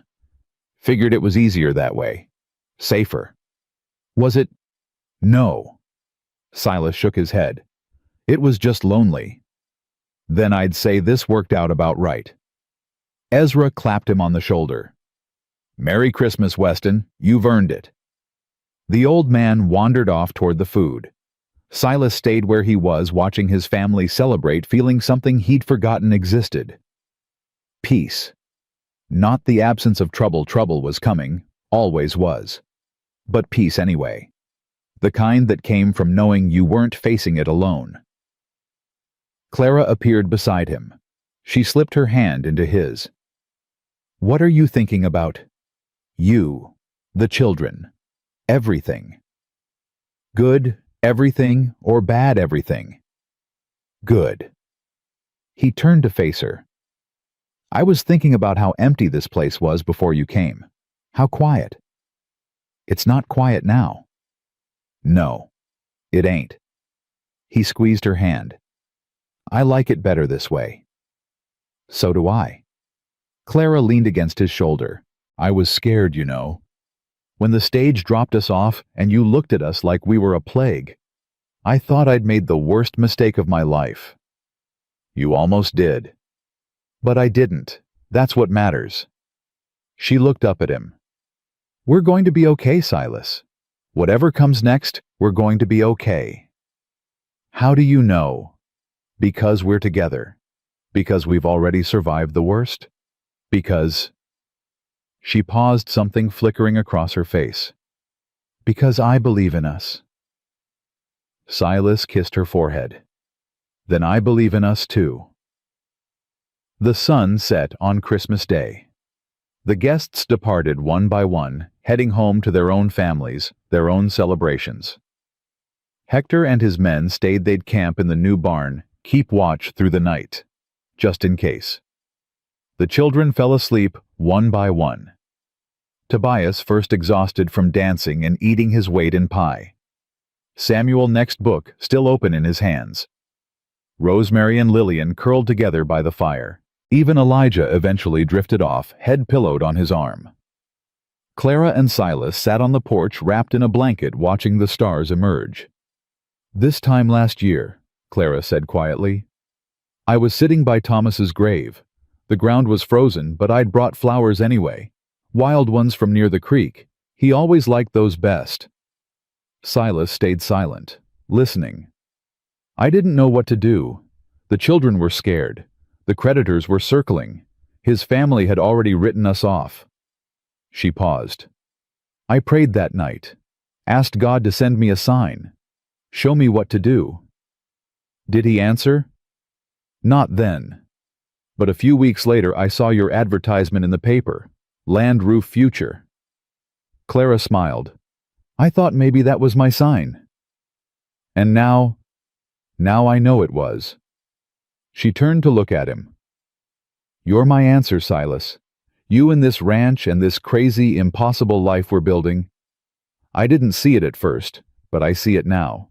Silas thought about the day he'd placed that advertisement. Drunk, desperate, convinced he was reaching the end of his rope. He'd asked for a wife. He'd gotten a miracle. I wasn't looking for a family, he admitted. I wasn't looking for anything except a way to stop being alone.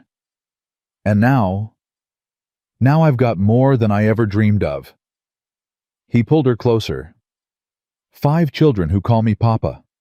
A wife who can outshoot half the men in the territory. A barn full of friends ready to fight beside me. He shook his head. 3 weeks ago I had nothing. Now I have everything. Not everything. Clara's voice was soft. The silver's still in the ground. The mine's not built. Thorn's still out there. I know. There's a lot of work ahead of us. I know that too. It won't be easy. Clara. Silas turned her face toward his. Nothing worth having is easy, but we'll figure it out. Together. She searched his eyes, finding truth there, finding promise. Together, she agreed. They sat in silence as the night deepened. The stars wheeled overhead. The wind whispered through the empty branches. Inside, the children slept dreaming of Christmas and family and futures that had seemed impossible just weeks ago. Tomorrow, the work would begin. The mine would need to be surveyed, equipment purchased, workers hired. The bank would need to be paid off. The claim gave them leverage, but there were still debts to settle. And Thorne would be watching, waiting, looking for any weakness to exploit. But that was tomorrow. Tonight there was only this, a man and a woman, a family forged from desperation, a home built on second chances. Clara's head drooped against Silas's shoulder. Her breathing slowed, evened out. Sleep claiming her at last. Silas didn't move. He sat there on the porch of the cabin that had almost been lost, holding the woman who had saved everything and let himself feel something he'd forgotten was possible. Gratitude. For the children sleeping inside. For the friends who'd helped rebuild what was broken. For the future spreading out before them, uncertain but bright. For Clara, most of all. Clara, who'd answered an advertisement full of lies and found truth anyway. Who'd walked into his broken life with 5 children and a trunk full of dreams and refused to let any of them die. He'd advertised for a wife. He'd gotten so much more. The first light of December 26th crept over the mountains, painting the snow gold and pink. Silas watched it come, Clara warm against his side, and made himself a promise. Whatever came next, the challenges, the struggles, the battles still to fight, he would face them. Not alone. Never alone again. He was a husband now. A father. Part of something bigger than himself. And for the first time in 5 years, Silas Weston was ready to live. Inside, Lillian stirred. Her small voice carried through the cabin door. "Papa, is it morning?" Silas smiled. "Yeah, Lily, it's morning." "Is Mama okay?" "Mama's perfect." A pause. Then, "Are we still a family?" Silas looked at Clara still sleeping. At the cabin that had sheltered them through the storm. At the new barn rising in the distance built by neighbors who'd become allies. "Yeah," he said softly. "We're still a family." "Good." Lillian appeared in the doorway, blanket wrapped around her shoulders. "Tobias is trying to eat all the leftover pie." "Of course he is. Should I stop him?" "Let him have it. It's the day after Christmas." Lillian considered this. Then she smiled, a real smile, bright and full of life. "Okay, Papa." She disappeared back inside. A moment later, Silas heard Tobias's indignant voice. "Lily, you told him." And then Rosemary's laughter, and Samuel's quiet chuckle, and even Elijah's reluctant snort. Clara stirred against his shoulder. "What's all that noise?" "Our children." "Our children." She smiled without opening her eyes. "I like the sound of that." "So do I." Clara sat up, stretched, looked out at the golden dawn. "First day of the rest of our lives." "Scared?" "A little." She turned to him. "You?" "Terrified." "Good." She kissed him softly. "That means it matters." They stood together on the porch of their home, watching the sun rise over the land that was finally truly theirs. Behind them, 5 children argued over pie and blankets and who got to feed the horses first. A family. Not perfect, not easy, but real. And that was more than enough. The end. Thank you for watching this story of Silas and Clara. If their journey touched your heart, please like, subscribe, and share with someone who believes in second chances. Leave a comment with your city so I can see how far this story has traveled. More tales of love, courage, and redemption are coming soon. Until next time.